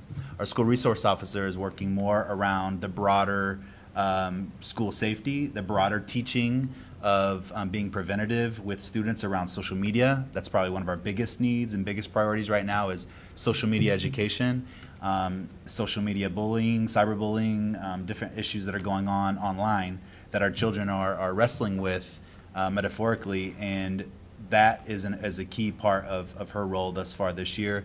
Also working through things that are going on in the community and making sure that we are aware of things that happen over the weekend or over the evening that she's aware of through the police department, so that we are more proactive in working with students as they're coming in the building. A variety of other things that are on there at the bottom as it relates to staff meetings. One of the important things I refer to as Mrs. Robinson instead of Officer Robinson, because she's a part of our staff, right? So not that a police officer can't be a part of our staff. What I mean is we view her as a teacher. We view her as an educator, a staff member in our building. And so that is, she comes to our staff meetings on Mondays at 4. She comes to our Wednesday collaboration meetings. She's meeting with the Youth Assessment Center case managers and the students that we have that are working, students and families that are working with the Youth Assessment Center, and a variety of other meetings with parents. The last thing I'll say before I pass it back over is one of the biggest things, so this is my second year as principal at Urbana Middle School. Last year was my first year. I've been in the district almost 15 years, but last year was my first year in the middle school. With everything that was going on last year, it was quite the start to my career as a principal there. One of the things that I underestimated was the role that a school resource officer can play in working with families that are upset by different things that are going on in the lives of their children, in the lives of their peers, their children's peers, and helping kind of de-escalate situations, helping problem solve around situations that sometimes families come into the school really upset wanting something to be done, wanting to contact Urbana Police about something that may be going on online. Having a school resource officer there has been extremely helpful in kind of just working through those situations as they come, because families want to make sure their babies, their children are safe, and there's been a number of instances already this year where just having Mrs. Robinson in the building has been extremely helpful in just resolving some of those issues that they just want to make sure that we are handling them correctly, and having her presence there has been extremely helpful in a lot of areas. I said that was going to be the last thing before I pass it over, so that I'll hold true to that, and then I'll come back to something. So one of the reasons that I was picked for the SRO is because I was born and raised in Urbana. I went to Leal, the middle school, halfway through the high school, did graduate from Judah Christian. I'm multiracial. I grew up in Scottswood area. So I've walked the street with these kids. I know where they come from. I know the backgrounds. I went to school with a lot of their parents. From there, the biggest thing is the Youth Assessment Center, especially in the junior high level. The biggest thing to work with these students is trying to redirect their path or their behavior. When I talk with a lot of them, it comes down to you have to make a choice. Your path is your choice. And one of the things that the school staff and I work really hard on is trying to bring them back to where they need to be and try to help them focus on their path. I spend a good majority of the time, like I said, working very closely with Maria at the Youth Assessment Center for the children that are on the station adjustment within the school. By doing this, it allows them to successfully complete the station adjustment, because it's a lot of times up to them rather than their parents to get them where they need to go. So we can work a little bit closer with them. Education-wise, a lot of the students that are given the station adjustment for some sort of criminal activity, a lot of them do not understand what crime they've committed. Where I come in is it's kind of re-educating them, teaching them that this is a crime, that these behaviors can get you in trouble. Can you define station adjustment? So a station adjustment is, I call it a grounding, but with a more formal way for the students. If they commit a crime, anywhere from theft, disorderly conduct, harassment, to fighting, the police officers can refer them to the Youth Assessment Center, where they go on a formal station adjustment. The Youth Assessment Center at that point, it's a supervision. They have to follow normally all school rules, household rules. They'll have a curfew. Some of those rules come down to if they've committed a crime with other juveniles, they can't have contact with them. If their crime involves social media, they have to be off social media. So if anybody, it's kind of like a courtroom supervision, but through the Youth Assessment Center. They do peer court, and also depending on the crime, it's required for counseling. A lot of our children that commit these crimes, there is some kind of secondary issue for the reason why it's done, and they need more counseling than necessarily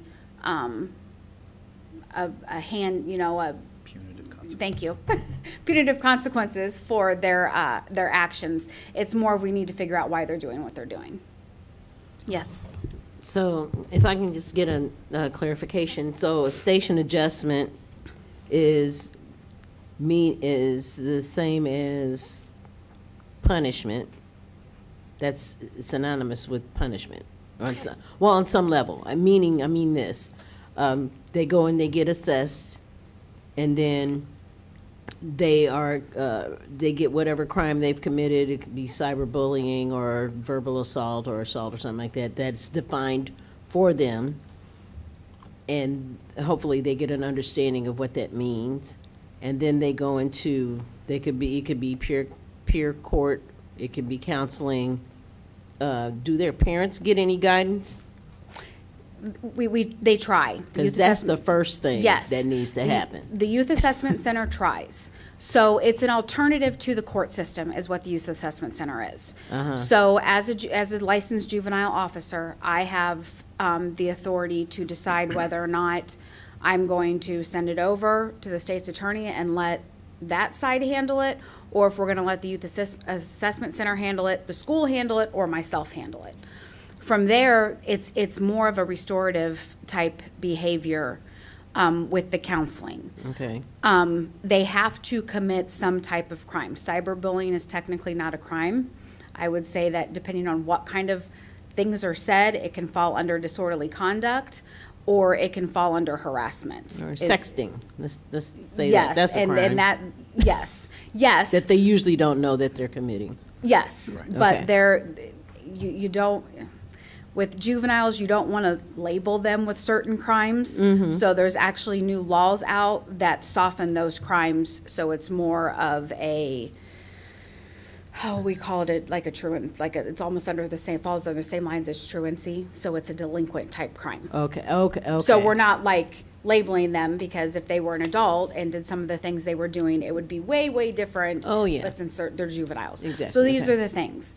Unfortunately, one of the biggest things that I would like to bring to the school, and what Maria and I have done, is that the Youth Assessment Center falls under the lines of they feel it's up to the child. That's where I fall into play. A high school student, yes, maybe. If you're 16, 17 years old, depending on your level of maturity, you may be able to handle things on your own. Definitely somebody in a junior high setting, no. It's up to their parents to make it happen. One thing that we have learned that, and Maria and I, is if they are, so the school can also refer them to resources as a Youth Assessment Center, because it's not just for station adjustments. There's lots of resources the families that can use there, whether it's counseling, any kind of nutrition, it's a resource. Parenting classes. Yeah, I think DCFS handles that. I do not think the youth assessment specializes in youth, so it's anything. I know. Parenting with Love and Limits. I believe they refer to Parenting with Love and Limits. They might. Okay. But from there, what Maria and I would like to do is kind of start holding those accountable. By bringing it into the school, it allows us to work a little bit closer with the kids and make it successful for them, because a lot of them are not getting the assistance they need at home. But one of the things that we have learned is that when the school refers them, there's no kind of consequences for the parents. But if police refer them for something, the parents are more likely to hold to it, because they don't want their child to end up in the court system. Is how that works. But I'm not saying that works for every family that is offered the opportunity. Now, is assistance synonymous with discipline? In terms Are those two words, are they being used interchangeably in some way? You can say it's discipline, but it's not, it's light compared to where you would be. It's like timeout? Yeah. It's a restorative. It's restorative. It's trying to correct their behavior. We're trying not to get the. Teach them how to replace the misbehaviors in which they were doing previously, right? So when we think about, I don't have much control. I don't have any control over what goes on at the Youth Assessment Center, but what goes on within the schools around consequences and discipline. The most important form of discipline in a school setting is what's being taught and what's being learned through the misbehavior and through the consequence, right? So we can have punitive or restorative consequences, and if we're not addressing the underlying reasons as to why the student is misbehaving and replacing it with something better and teaching them how to replace that misbehavior with something better, then we're going to constantly be spinning our wheels. And so there are times where we are more restorative than punitive, and there's times where we do a traditional suspension, and we're trying to couple together the counseling and the therapy and the interventions that are needed to improve that behavior moving forward. So sometimes we refer to assistance and discipline as the same thing, but our approaches may differ a little bit in regards to what we're providing for students and families. So what I think is most important as it relates to the role of the school resource officer on the teaching and counseling side is for example, we had 8th grade girls recently that were engaging, middle school girls, not just 8th grade girls, in online social media sharing of images that were inappropriate, right? That if you're an adult, you would get into big trouble for. And the students had no idea what was wrong with that, right? And so the middle school brains, they have no idea why that's wrong and why that's a crime. Being able to sit down with the parents and school resource officer and have those conversations, because this wasn't happening in school. This was happening at night or on the weekends, and it was affecting the learning environment, That's right? That's a parenting problem. Well, and that's our role as a school is to support the students and families. I get it. And that's a teaching and learning moment for families and for us together Okay. as to how it affects the learning environment. Okay. Marlon, did you have something? I just wanted to say, I think, write down all your questions, and we'll get to them at the end. And then if you have more to present, we'll continue with the I'm presentation. sorry. Yeah, I just wanted to get, but like you, I wanted to understand. Yeah, too, I with knew the station, I adjustment. knew a lot of listeners at home Because I wouldn't know wrote what that that was. down. Yeah. Okay. I think so. Yeah. I just want to emphasize the role of, also what we haven't mentioned, it may come up later, is the role of broader school safety. And I think it's really, I feel more comfortable as a principal, and I know educators feel more comfortable and parents feel more comfortable when there are broader school safety risks of intruders and the broader issues that we're experiencing as a country. To have a school resource officer daily there makes me feel a little bit more comfortable. Even though we have policies and practices and drills in case of an emergency situation, crisis situation like that, having a school resource officer there every day makes me feel a little bit better in that regards. I think that's another important component to this as well. So. Okay. Musical chairs. That's right. Okay, so because we don't have the high school SRO here, I actually asked Lieutenant Matt Bain while he was on jury duty 2 weeks ago. I said, hey, can you write down what you do for me while you're sitting there waiting to be called for jury duty just to be excused? And he said, sure, great, not a problem. So this was the list of things he sent me. He said typically his day started out meeting with principals and other staff members just to find out what's going on. Just have conversations. It was a daily, first thing conversation, basically like a briefing. And find out what the needs are. You know, find out if they have something in particular that needs to be worked on. Maybe it's a theft. Maybe there's a disagreement between kids. Maybe there's something going on in social media that the school's found out about. Maybe there's a particular threat. So if the staff member then gave the high school SRO something specific to work on, then he or she would work on it. He of course said that he did the same sorts of check-ins with the hall monitors, and he'd walk the halls and talk to the kids and speak with the staff. And he would also make a point to be in the lunchroom during all 3 lunches.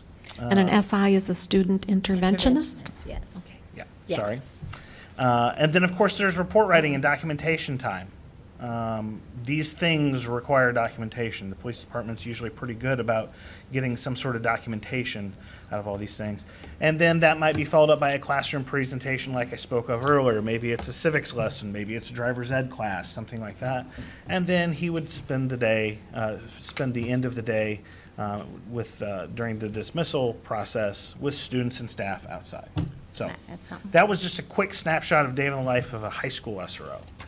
And I just want to add to this. So if we go back to this slide, thinking about what Officer Robertson said and what Deputy Chief has offered in terms of, you know, our goals for the school resource officers, nowhere in these top 4 bullets do you see that, you know, our goal for them is to be arresting students, right? And so we're going to talk about that in just a second. But also, Dr. Wiebel did allude to something I was going to mention too. You know, we have a district crisis team. I'm heading that up with one of our assistant soups. But again, I applaud Urbana in that, gosh, 5 years ago? I keep forgetting. So time flies. Yes. At the time, Lieutenant Searles and Bob, who has left us now, were part of our district crisis team where, you know, we were one of the first districts in this area to begin drilling the intruder drill when it became a requirement via school code, doing that with students. And so, you know, they were part of the committee, and at the time, you know, every year we grew in our practice and grew in our our procedures around that, and we're in a really good place right now as a district.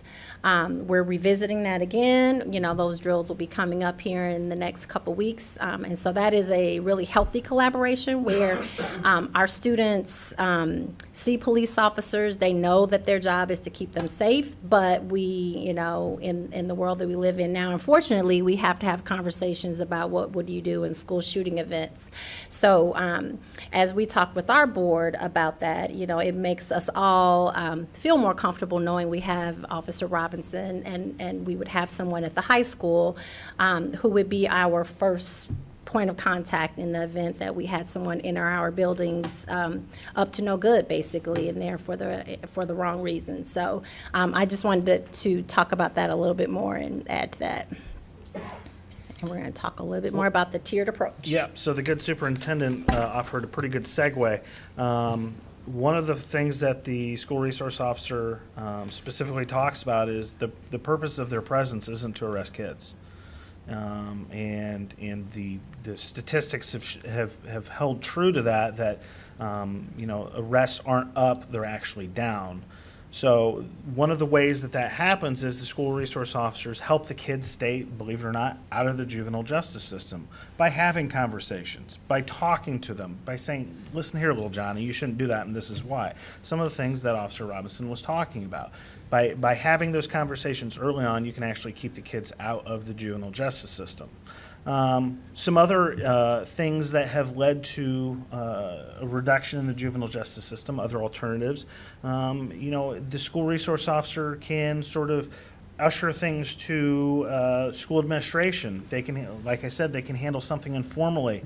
They can handle something more formally through documentation. Maybe it's a referral to the Youth Assessment Center. And with respect to station adjustment, the way I always describe it is it's like police enforced probation, and the version of that is there's no criminal record then. I say, hey, for the next 90 days, I need you to pay attention to mom and dad. I need you to show up to school on time. I need you to do all your schoolwork. And those are the sorts of, and then at the end of 90 days, poof, it's gone. It's done. Okay? So that's the way I describe a station adjustment.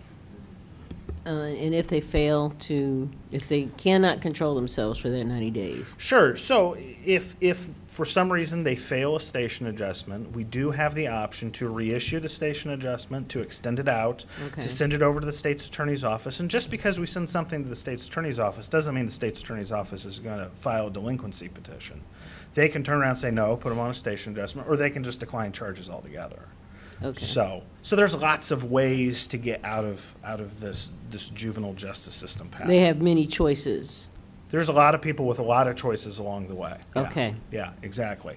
So let's see, where was I? Youth assessment system. So one of the other things that Officer Robinson was talking about is there's lots of referrals. There's linkage to services, whether it's drug and alcohol abuse, or maybe it's a referral to parenting with love and limits, or other support programs. That they don't just do station adjustments. They do lots of stuff, and it's really for the purpose of helping the kids out, to keep the kids out of the juvenile justice system and send them in the right direction, like Officer Robinson was talking about, and the principal regarding, you know, replacing with good behaviors.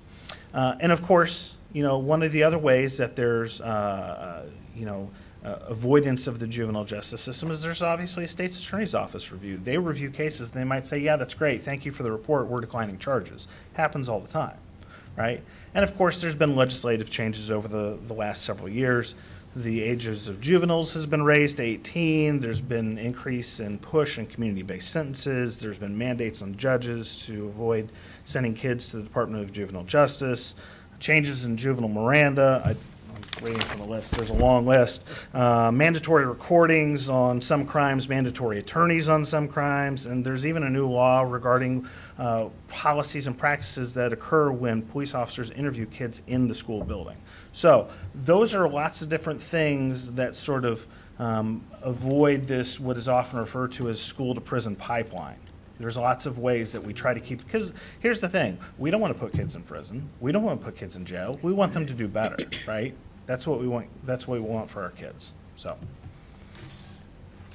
All right, and then just a couple of discussion topics that we had with our board that, I'll just kind of share with you the discussion. We, as Chief said in the initial slide, is for the last 26 years, the school resource officer that we've had at the high school has been dressed very casually as a detective would, in street clothes, I guess I would say, but they are armed and they do carry their badge. I don't know if you want to talk about the full uniform first. Sure, I'd love to. So, so part of the discussion here was been how do we want to dress the SROs as we move forward? And a lot of police chiefs are like, full uniforms all the time. Makes them very easily identifiable. People can't be confused. I didn't know that was the police. And so then I did A, B, and C. And so officers dressed in uniform helps with that sort of any kind of misidentification. The full duty belt with the accompanying gear is very helpful because then they have all of their tools with them. It's not just hands and guns. They now have, they have the baton and they have their pepper spray and they have the other stuff that they've been trained with. So most police chiefs will push towards the full uniform. I recognize that would be a huge change. So there are other things where there are modified uniforms. Our bicycle officers have a modified uniform. We have a hot weather uniform where they wear like a polo shirt with cargo shorts and whatnot. And so sort of how Michelle is dressed tonight is how she's, I believe, been dressed. With an Urbana police polo. These are a little more informal. We actually envisioned one maybe a little more. Maybe it has like an Urbana tiger on one side and police on the other and a police on the back so that she's at least identified, but it wouldn't necessarily be in the polyester blue uniform that all of the regular officers, our patrol officers would wear. So we got a little input from the board, I think, yes, last week, and so we're kind of working on trying to figure out what we think would work best there. And I think one of the concerns with the board is, we don't want, our board is not alarm, I'm not taking an alarmist view and having someone walking around in their full uniform. But the modified uniform, as Dr. Wiemelt has already alluded to, we've already seen examples of Officer Robinson's presence de-escalating and kind of bringing situations from here to here really quickly, just when she arrives on the scene, right, or joining the conversation or joining the interaction. I think is really important for parents and staff. People do tend to escalate very quickly when their child is involved, or Ms. Hersey, you've talked about some of the discipline things related to this, and we've had parents who have maybe not had positive interactions with the police outside in the community. And so I think it just brings a different sense of leveling things when the officers are a little more, I guess, professionally dressed and easily identified as an officer. And so we like the modified uniform that Michelle has been, Officer Robinson has been wearing. She's been wearing her belts, and it doesn't alarm the students. I know a couple of our board members question, are the kids afraid of her gun, or has, I think someone asked, have students tried to reach for it or anything like that, and none of that has happened. I think they have questioned, why are you carrying your gun, and why do you have those items on? And her response has been to keep you safe, and that is why she's there, and that is why we want school resource officers there, is because their primary role is to keep everyone safe, and that includes staff, parents, students, everybody. Another discussion that we've had at our board level is these officers, while they will be in our schools 10 months out of the year, they will 12 months out of the year be Urbana police officers. So what do they do during those times of the year when school is not in session? So this is just a brainstorm list. It's not end all be all, but it's just a few things that we discussed.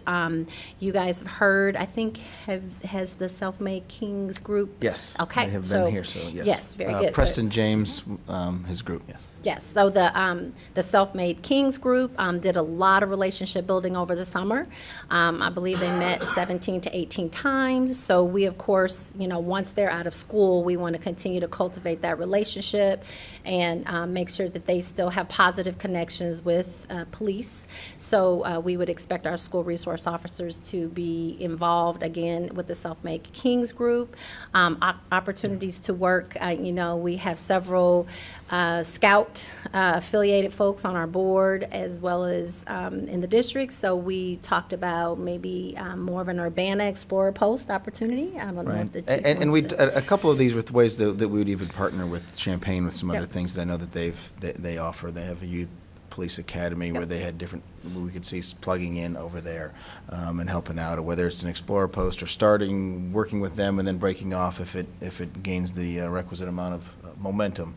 They do have summer school, and so then provide some sort of presence there. We also would look at any kind of those outreach efforts. When you talk about non-enforcement contacts, the chief after chief will tell you that's how we continue to work on police-community relations, is one positive contact after the next positive contact. And outside of stopping to give somebody a traffic ticket or some sort of enforcement contact. So we, whether it's jetty roads and other things to make sure that they're plugged in at those types of events. I've been pleasantly surprised as Officer Robinson's gone plugged in here with the amount of youth assessment center time that she's been able to build into her schedule. 10 years ago when we started the youth assessment center and I was a lieutenant in investigations, I don't think we quite envisioned how far-reaching it has been and all of the things that it can do outside of, again, just like the sort of law enforcement discipline type purposes. And we know the Park District has a variety of opportunities, and we would also then finally sort of request in working with the union and whatnot to say, hey, we'll try to schedule that time off during that time as well, so somebody's not gone for the entire month of October. So we're trying to work on those things we're in discussions on, so that's kind of how we envision some of that, I guess, some of that summertime. So I believe that's the last official slide, isn't it? It is. Except that one. So I'll leave that up with its shining orange and see if what kind of questions we have and whether I'm the right guy or not. We might pass the mic around and do the best we can to answer some questions from the City Council. Jared. Chief, one thing is stood out to me listening to this presentation, and that's, I guess, I'm curious about the role of the other officers who are not SROs, our regular field officers, and if they have any exposure to what Officer Robinson is doing on a daily basis, or who's the high school SRO? Currently, Darren McCartney is filling that role, and that's still in that split position. Okay. I'm just curious, do the other officers come to school and, if you will, ride along with the SROs to see what they do on a daily basis? Or are the SROs kind of living alone in their roles? It seems to me that there seems to be a lot of opportunity for isolation from other officers, so I'm curious as to that. For first part of my question. So for the first part of your question, historically, my answer to that is perhaps slightly, except they were only there half-time and they were covering 2 schools, and so they would work if they needed extra help. Sometimes another detective would come help them. Sometimes it might be the car on the street. Currently, in the 4 weeks that we've done the pilot program at the middle school now, I don't believe there's been a ride-along type issue, or we haven't done that. But my first step would be that as she goes through these things, come back to a briefing and say, hey guys, just so you know, this is what's happening there, and this is how this goes. I actually envision there also being some detective time. They're the ones who read every police report in the morning, and so when the juvenile detectives hit that report, they know student X and student Y have a problem with student A and B. This happened last night on Main Street. We need to make sure that she is aware of that. So I guess I'll say it's kind of a work in progress. Sure. So the reason I asked that is because it makes me think of this makes me think of CIT so much in that it's specialized, very focus specific interactions with people that are very different than our typical officer civilian interactions that we might see. And so that makes me think, just how we want as many officers as we can to be trained in crisis intervention.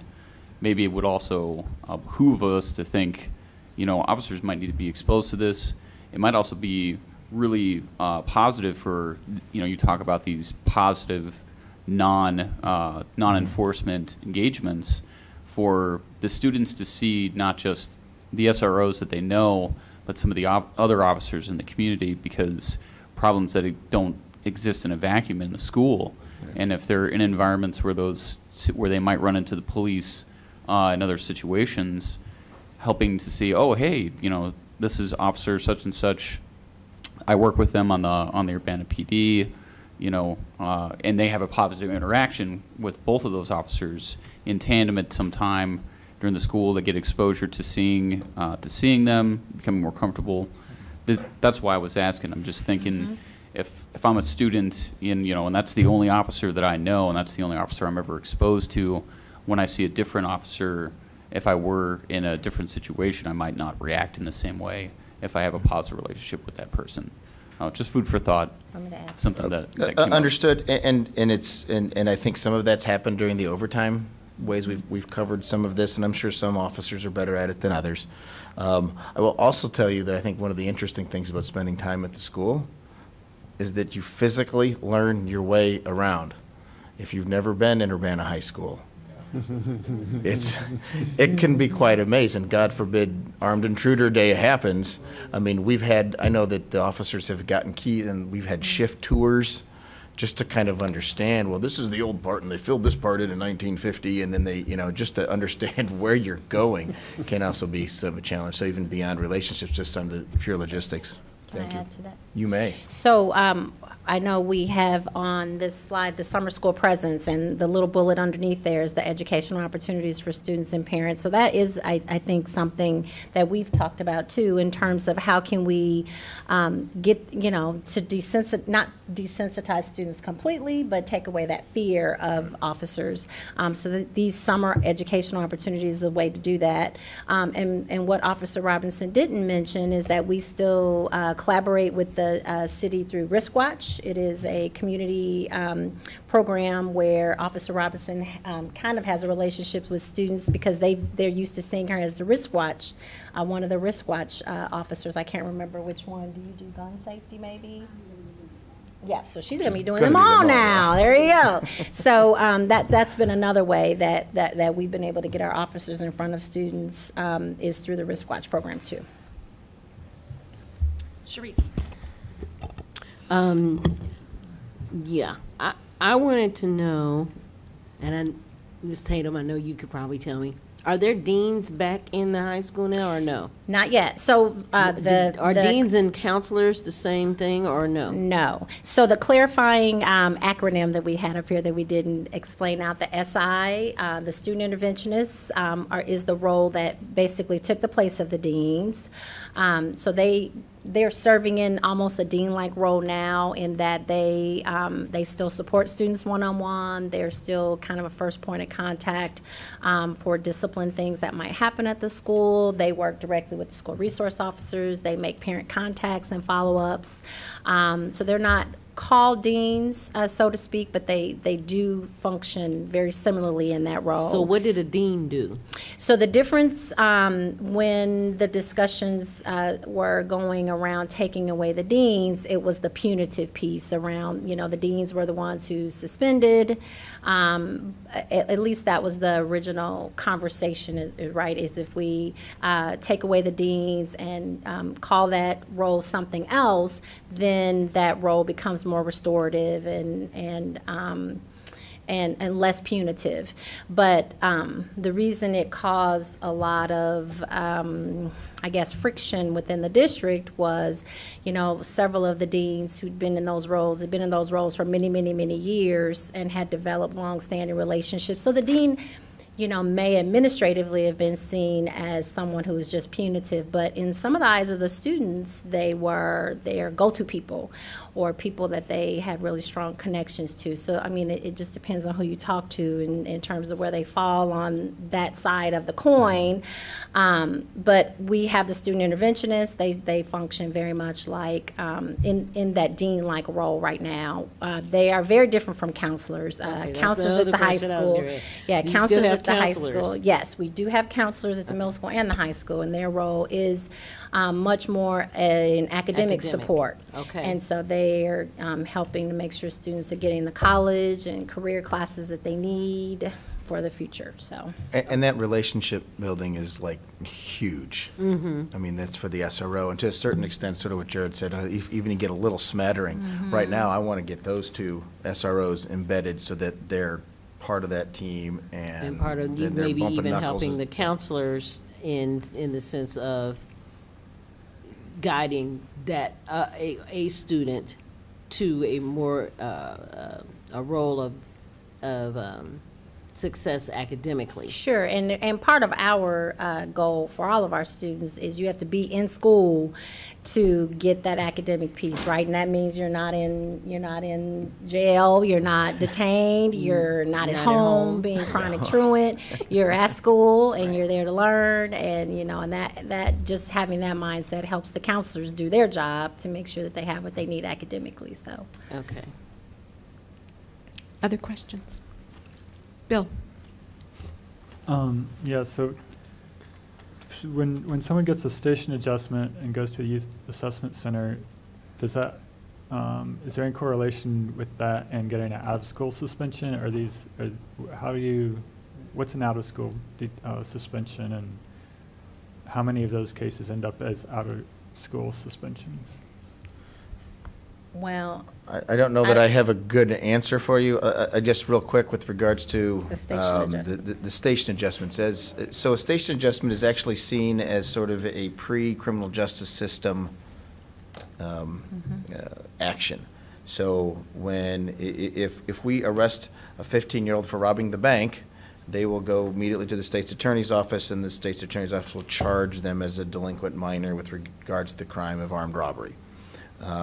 If they're fighting in the park and knock out a kid's tooth, we might then recommend they go to the youth assessment center and go to peer court and do do those things. And so prior to the state's attorney's office, that's where we would do station adjustments. They always do I can't remember if it's the YASI or there's a screening tool they use there to look for a variety of different things when the kids go there.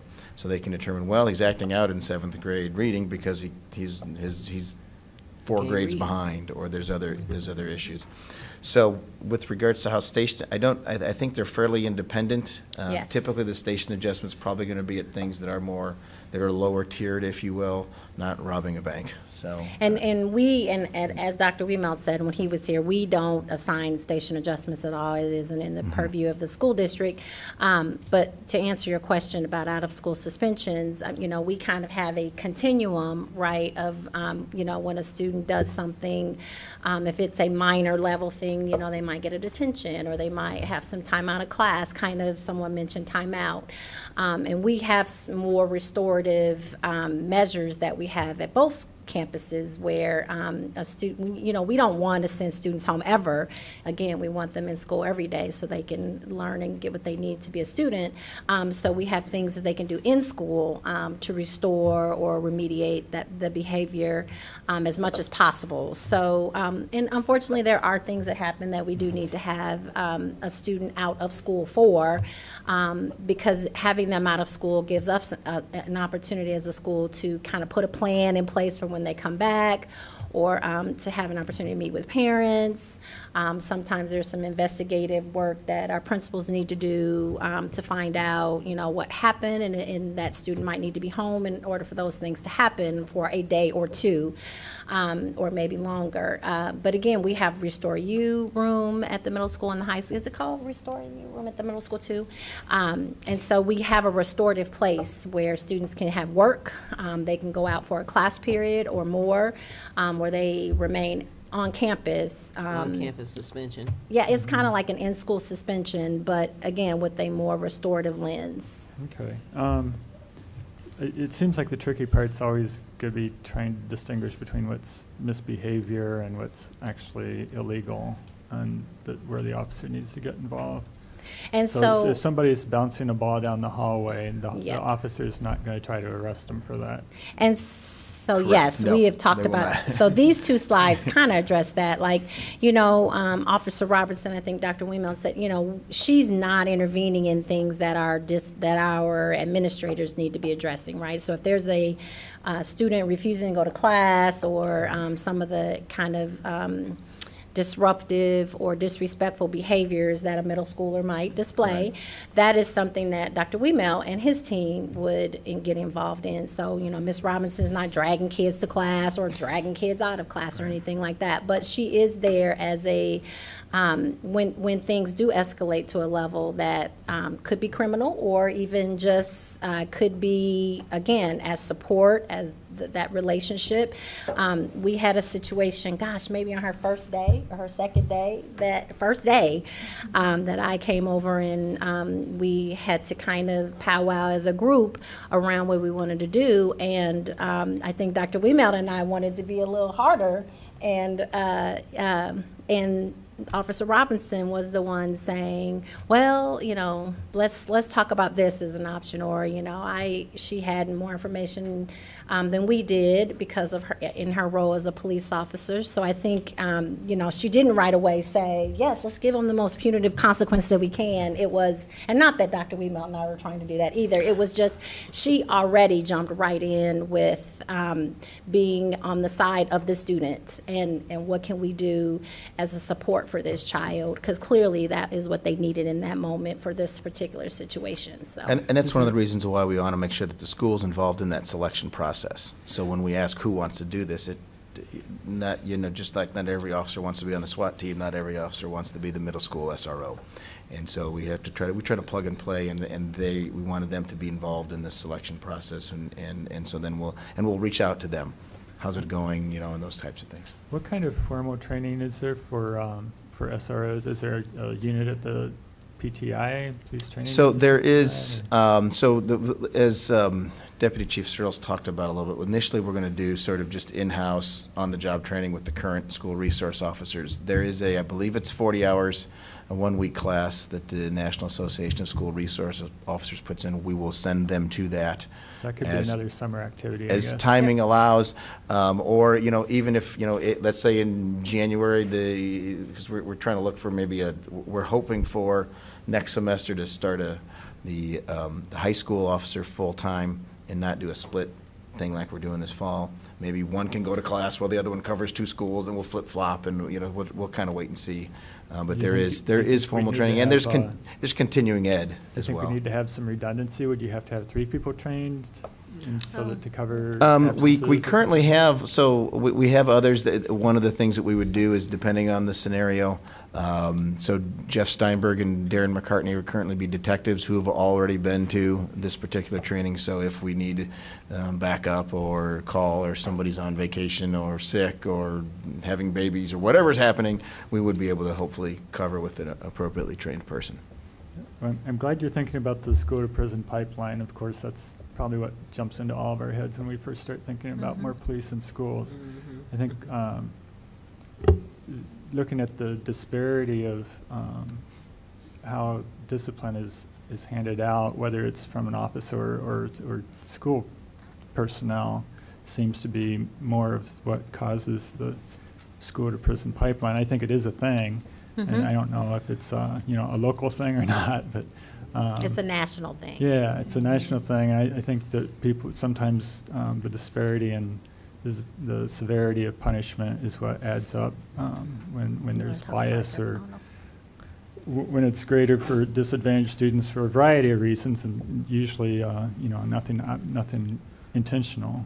Right, and I think that's where we'll look. We'll post some of the juvenile arrest rates over time do tend to fall, so that there isn't necessarily a huge spike, you know, when the officer's there.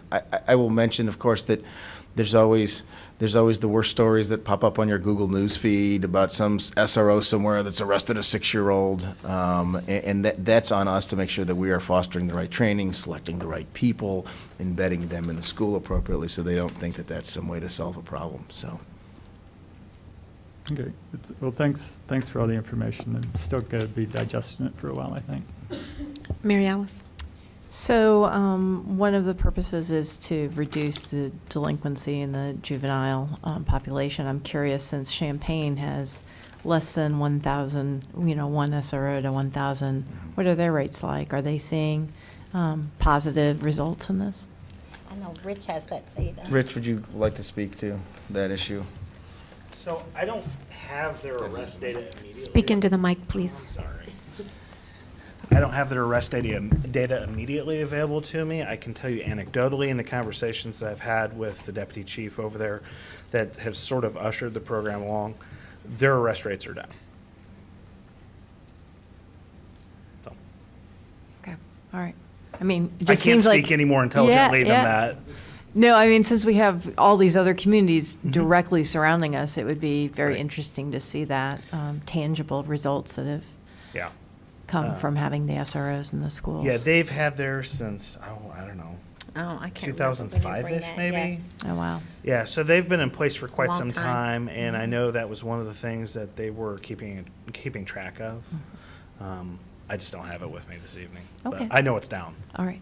And I know one of the things we did here was that when they first started, there was an initial spike, right? Because now that the officer's there, there's all kinds of things were being referred. But then every year after, those numbers were lower and lower and lower. Because again, the role of the school resource officer is to prevent, not provoke, right? Not to get more things going, but to really prevent things. And so I think the more relationship and connection building we can do, our hope is that the school resource officers are finding things out ahead of time, and being in the buildings on Monday. Mondays are tough at our middle school and especially at our high school because of all the things that happen in the community over the weekend that again filter into schools that didn't happen at school but end up there, right? Because now the kids are there on Monday morning. So it is a way to be a prevention to help us stop things before they happen.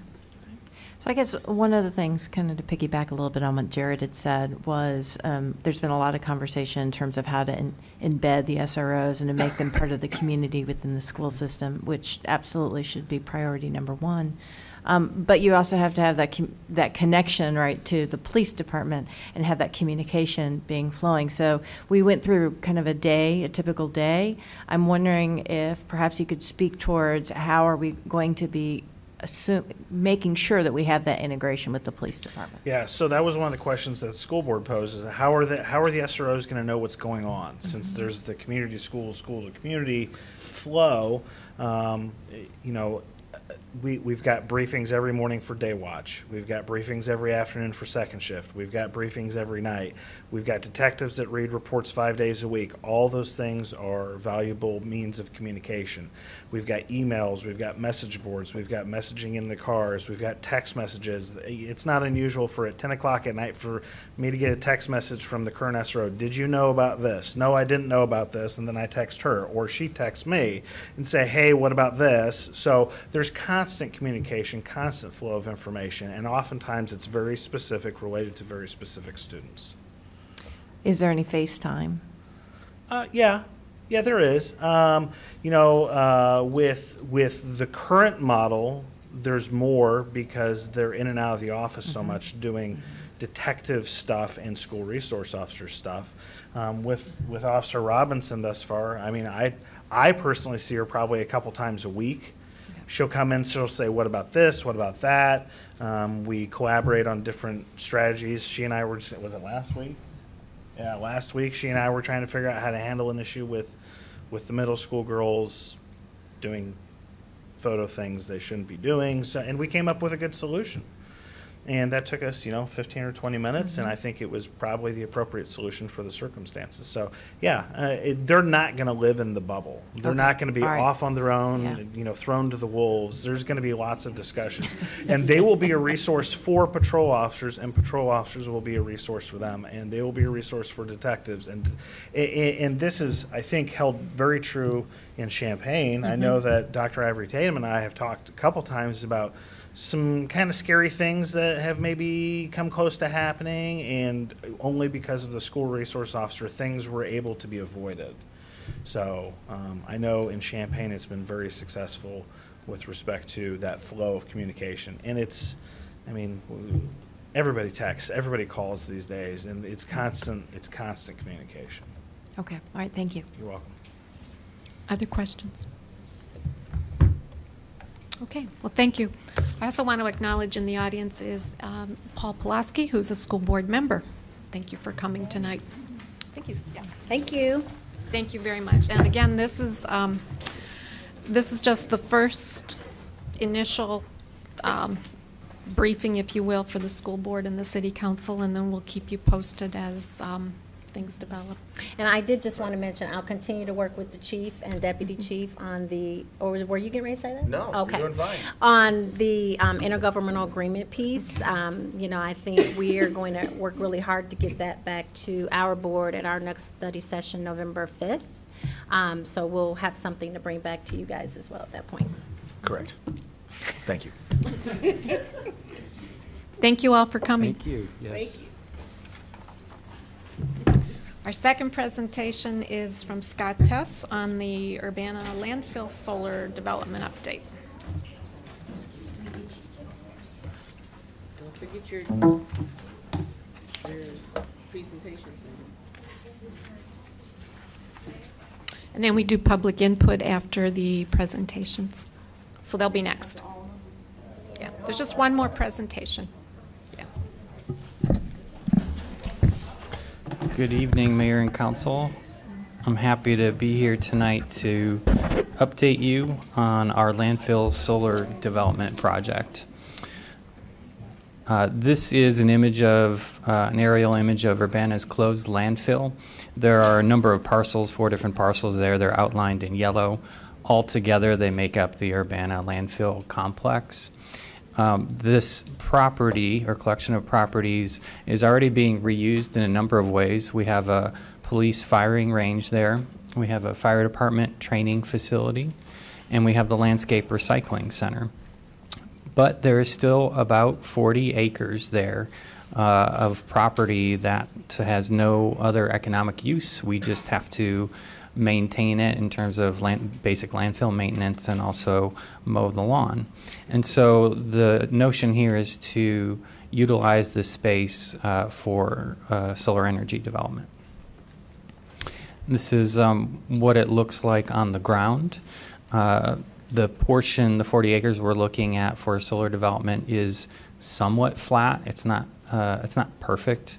A farm field would be a better solar location, but that also has other competing economic uses, whereas this space does not. In 2017, the city did a qualifications-based selection for a landfill solar developer. We selected SunPower. They're a large global manufacturer and installer of solar energy equipment. We entered into a lease option agreement approved by City Council in December of last year.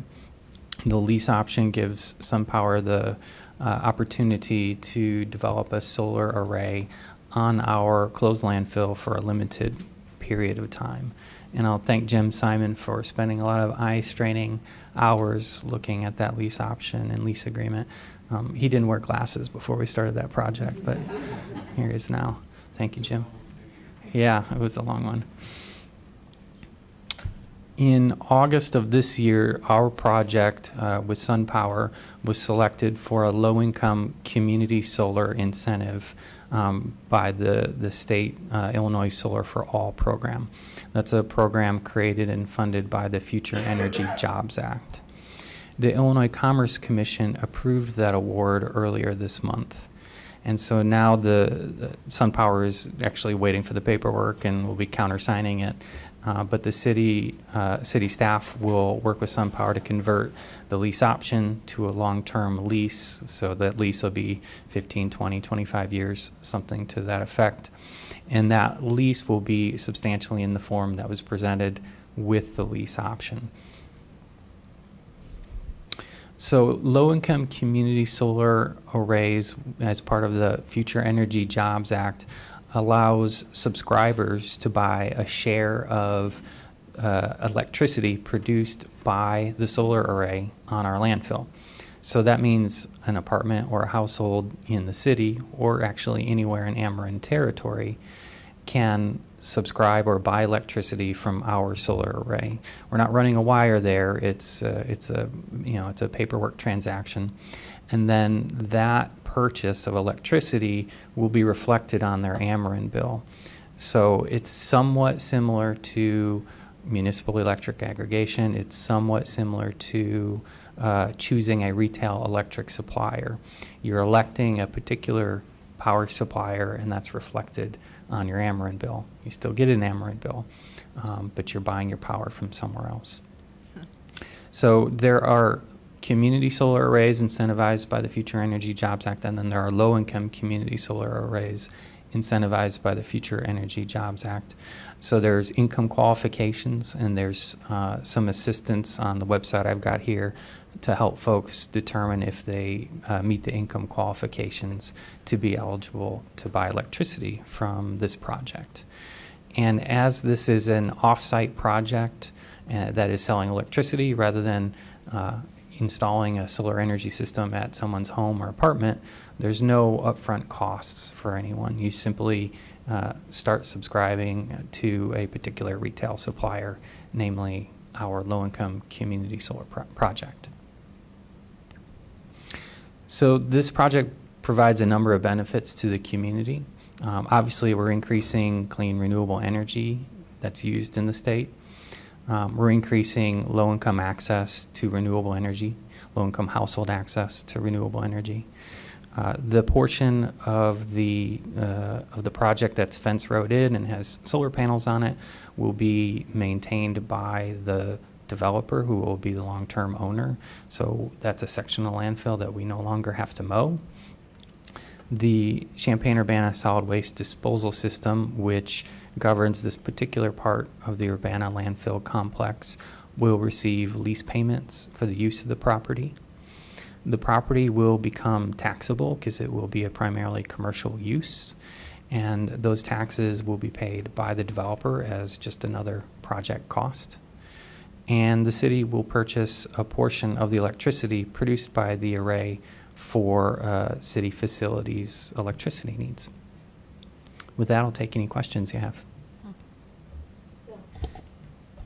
So does the city get the same 50% discount that the low-income folks get? We do. Cool. And so that's 50% on the cost of the energy supply, which I noticed on my bill is a very small part of my total bill. Right. But so anyone that meets income qualifications doesn't have anything to lose, basically. There's no upfront cost. You can get 50% off your supply cost. Yeah, so what if there's more demand than what the solar array can supply? That'd be a great problem to have. So there is more energy legislation being debated in Springfield this year that would expand this type of programming. And so if there's more interest than there is supply, then hopefully we'll have more state funding to do more of these types of projects around the state. So it's not, so anybody from our community could actually apply today for one that's already going somewhere else? There is a state, I believe it's a state-created website called solarinthecommunity.com, I believe. And it is, there's no projects on it, but it is set up as a kind of a clearinghouse or a market for community solar subscriptions in Illinois. And so what it appears to be is that at some point when all these projects come online, and this is the first year and there's not one online yet, that a person could go there and shop.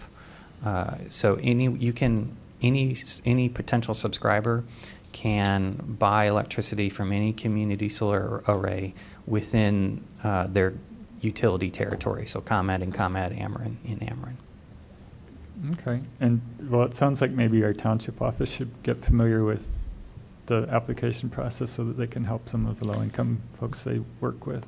Yeah, we've talked to SunPower about subscriber recruitment, and they indicated they may hire a subcontractor for that, but we've discussed the potential of working with community partners to share information about this opportunity and recruit subscribers. Okay, thanks. Any other questions? Eric? I wonder if you'd consider, you alluded to the expanded green jobs bill that has been introduced in the state legislature but not acted on. I wonder if you would be willing to come back and brief us on that with perhaps, in my mind, the notion that maybe the council might resolve and send that resolution to our representatives and to the leadership in Springfield, our support of that, if people would choose to do that after they're briefed. Sure. There's 2 or 3 or 4 different competing energy bills right now. I don't follow them that closely, but we can seek out some information to share. Okay. Yeah, that'd be great. I think there's a hope to get some action even during the veto session, so it probably has to be fairly soon. Any other questions? Okay. Thank you very much, Scott.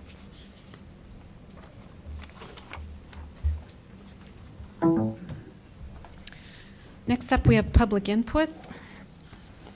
I have a card from Reverend Dr. Evelyn B. Underwood. She does not wish to address members, but to express they're continually concerned about the Dr. Ellis subdivision sewer problem. I have a card from Eldris Melinda Carr regarding the school resource officer presentation.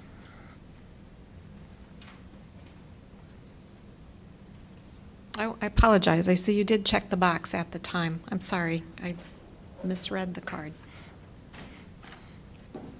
It's okay. I didn't know if I was going to make it here because I was late, and I didn't know there was another meeting in between. So, good evening to the Honorable Mayor Marlin and Urbana City Council. I'm reading a statement on behalf of the Ministerial Alliance of Champaign-Urbana and Vicinity.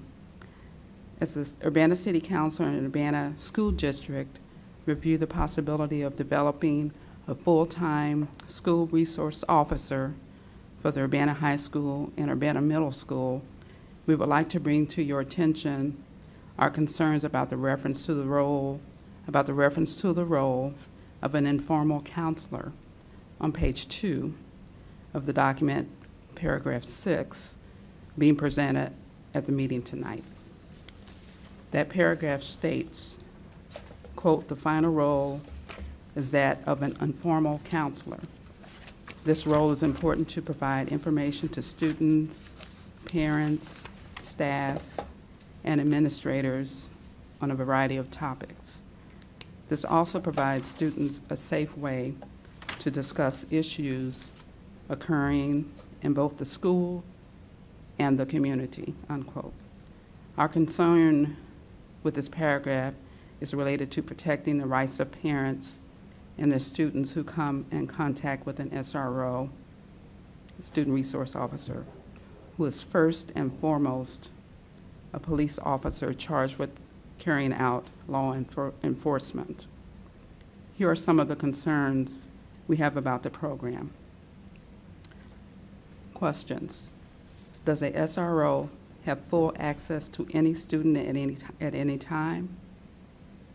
When a student talks to an SRO voluntarily, do they need to have permission from the parent? What will the participation look like? Will a student be asked to participate in informal counseling or consultation, police interviews, voluntary contact, and other general contact with the police without the parent, legal guardian, or attorney or other legal representative being present. If a parent does not want their child or their children to talk informally with an SRO, will they be able to opt out of the program? We understand that sometimes there is an immediate need to have law enforcement involved during violent incidents which occur on school grounds. At the same time, we also want to make sure we address community concerns of students being treated fairly when incidents do occur, and to do our best to prevent or avoid the school to prison pipeline. Respectfully submitted, and this is our President, Reverend Charles R. Nash, the Minister of Alliance for Champaign-Urbana and vicinity. Thank you. Thank you.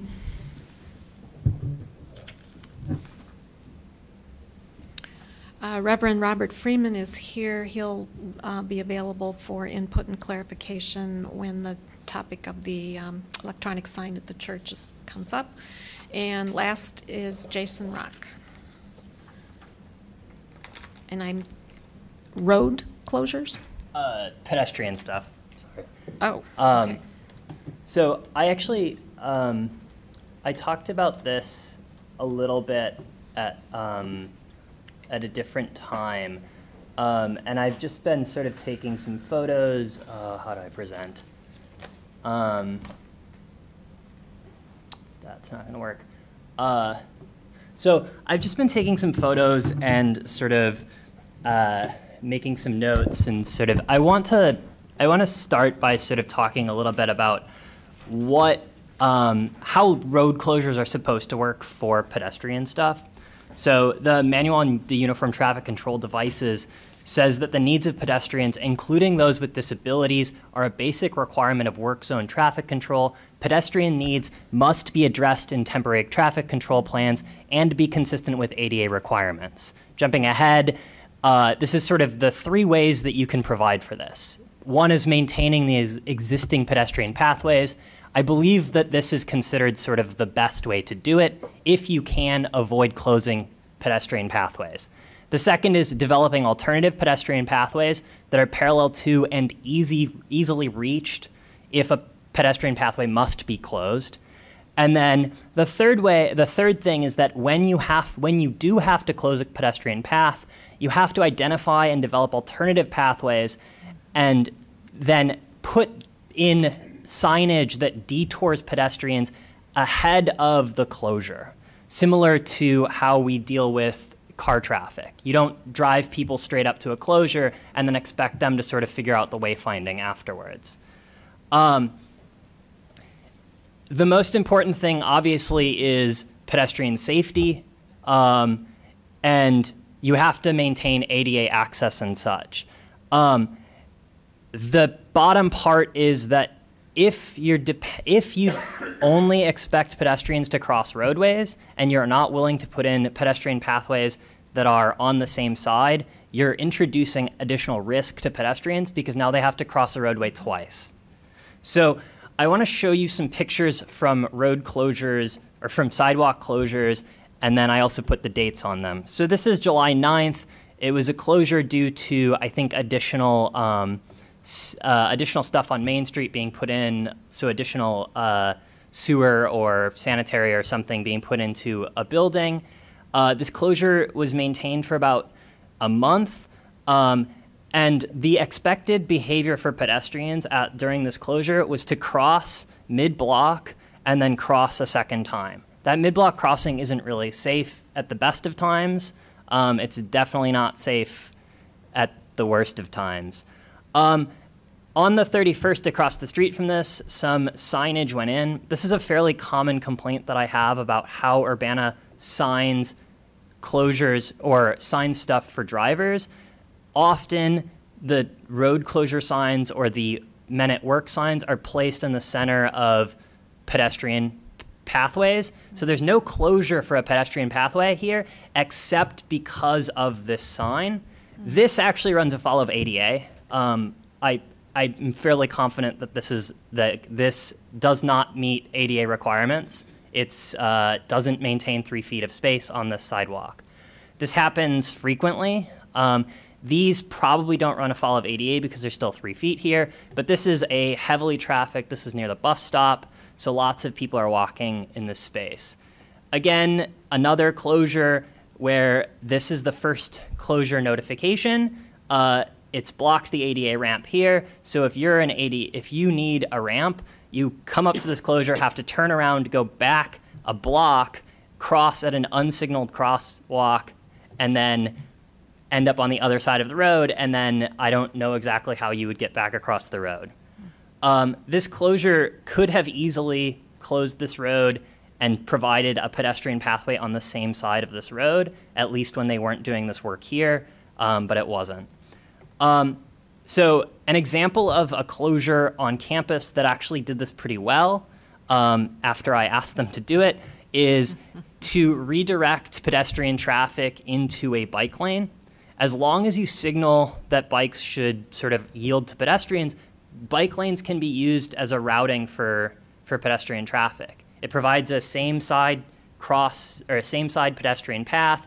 Cyclists can be asked to slow down and share space with pedestrians without any issue. Putting in some traffic cones to sort of move car traffic over a little ways is a really good way to sort of make space for both pedestrians and cyclists. And that's about my time. So thank you. Thank you for bringing this to our attention. Those are very illuminating examples. I have no other cards for public input. We'll move on to unfinished business, and there is none. Are there reports of standing committees? Reports of special committees? Reports of officers? All right, we'll move on to new business. And first up is ordinance 2019-10-053, which is an ordinance approving a major variance at 304 South Race Street. This is Marcus Ricci. Good evening.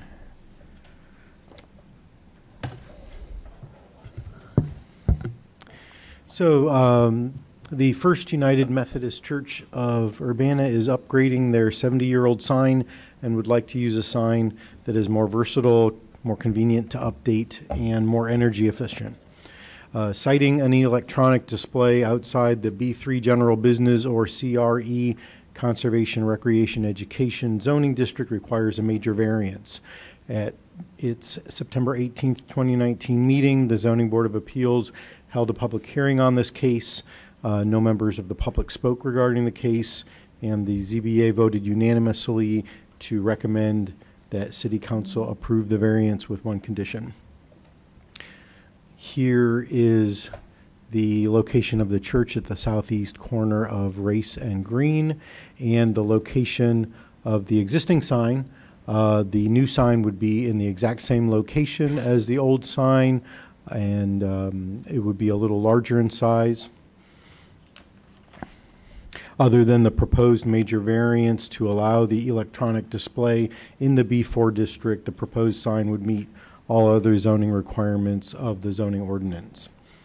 The site, here is a photo of the site, and you can see the sign right there. The zoning for the site, which is right here, is in the B4 Central Business District, surrounded on all four sides by more B4 General Business District. Downtown is further to the north, approximately 2 blocks.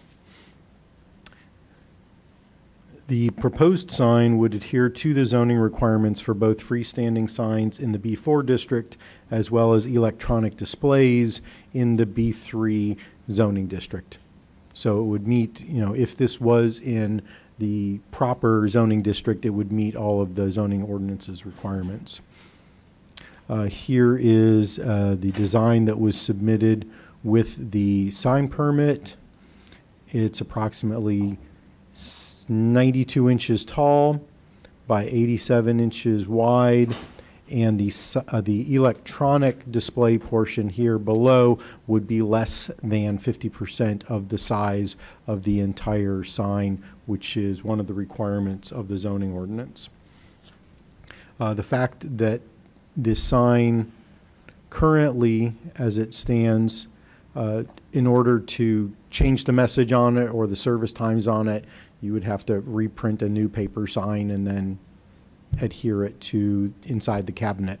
So what they are hoping for is to have a sign like this, where this would, the upper half would be a static portion and the lower half would be the electronic display that can be changed remotely, and it would adhere to all the requirements for the zoning ordinance for an electronic display.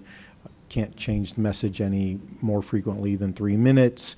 It has to be no brighter than 0.3 foot candles than ambient light, and it would auto dim according to light levels. Although electronic signs have been permitted as early as 2002, they are permitted for any use or event in the B3 and CRE zoning districts, and they're also permitted in the B4 and B4E districts, but only for community events operating on a regular basis on city-owned property. In this case, the proposed sign is for events that are not on city-owned property or operated land, essentially for non-community events in the B4 district. The staff report evaluated the request using the criteria required by the zoning ordinance. The ZBA found that the request met the criteria.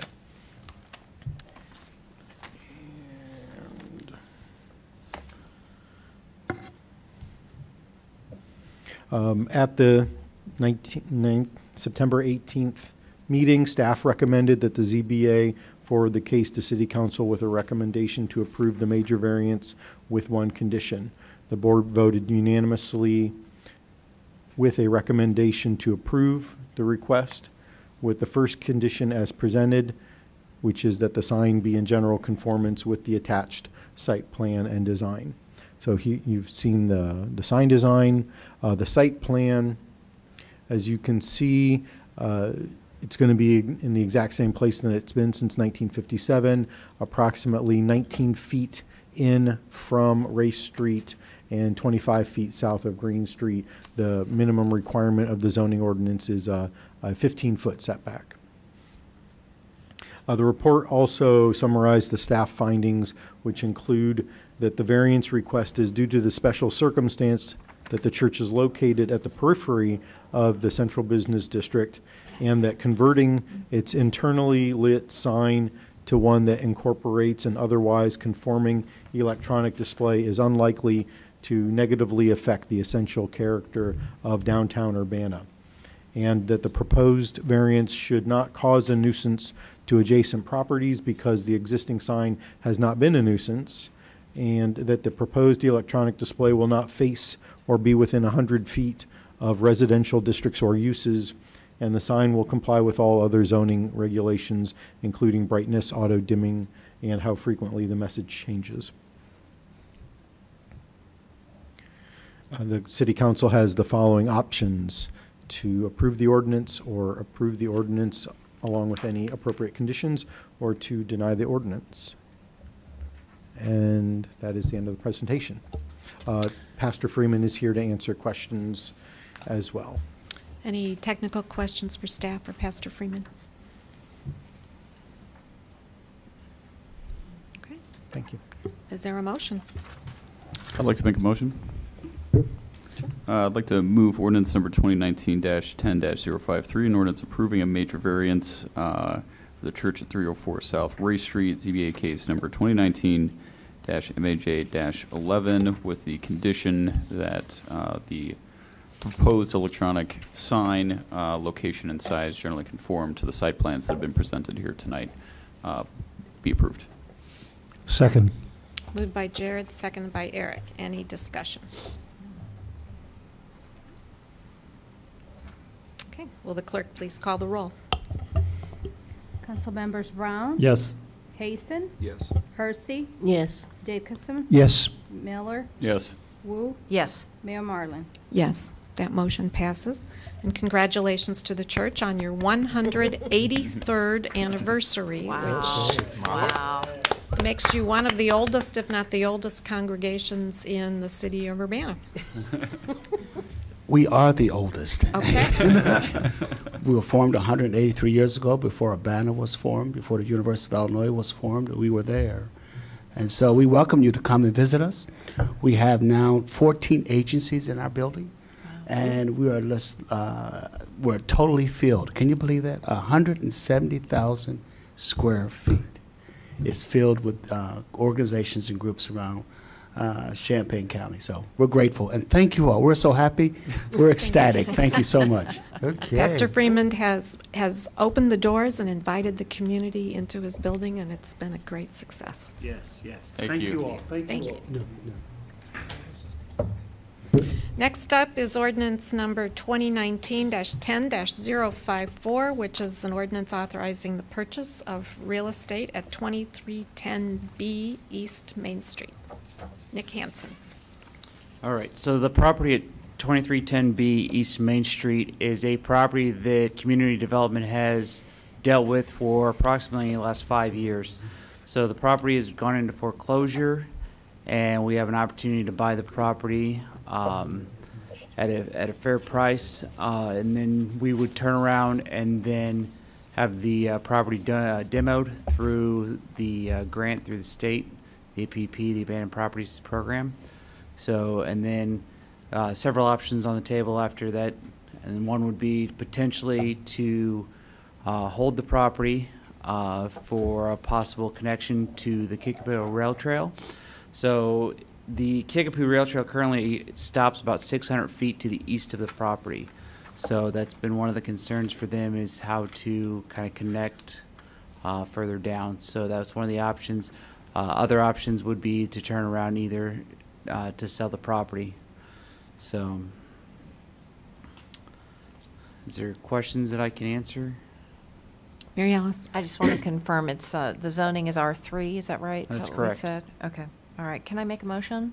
Absolutely. I'd like to move for approval for ordinance number 2019-10-054, an ordinance authorizing the purchase of certain real estate, 2310BE Main Street. I'll second.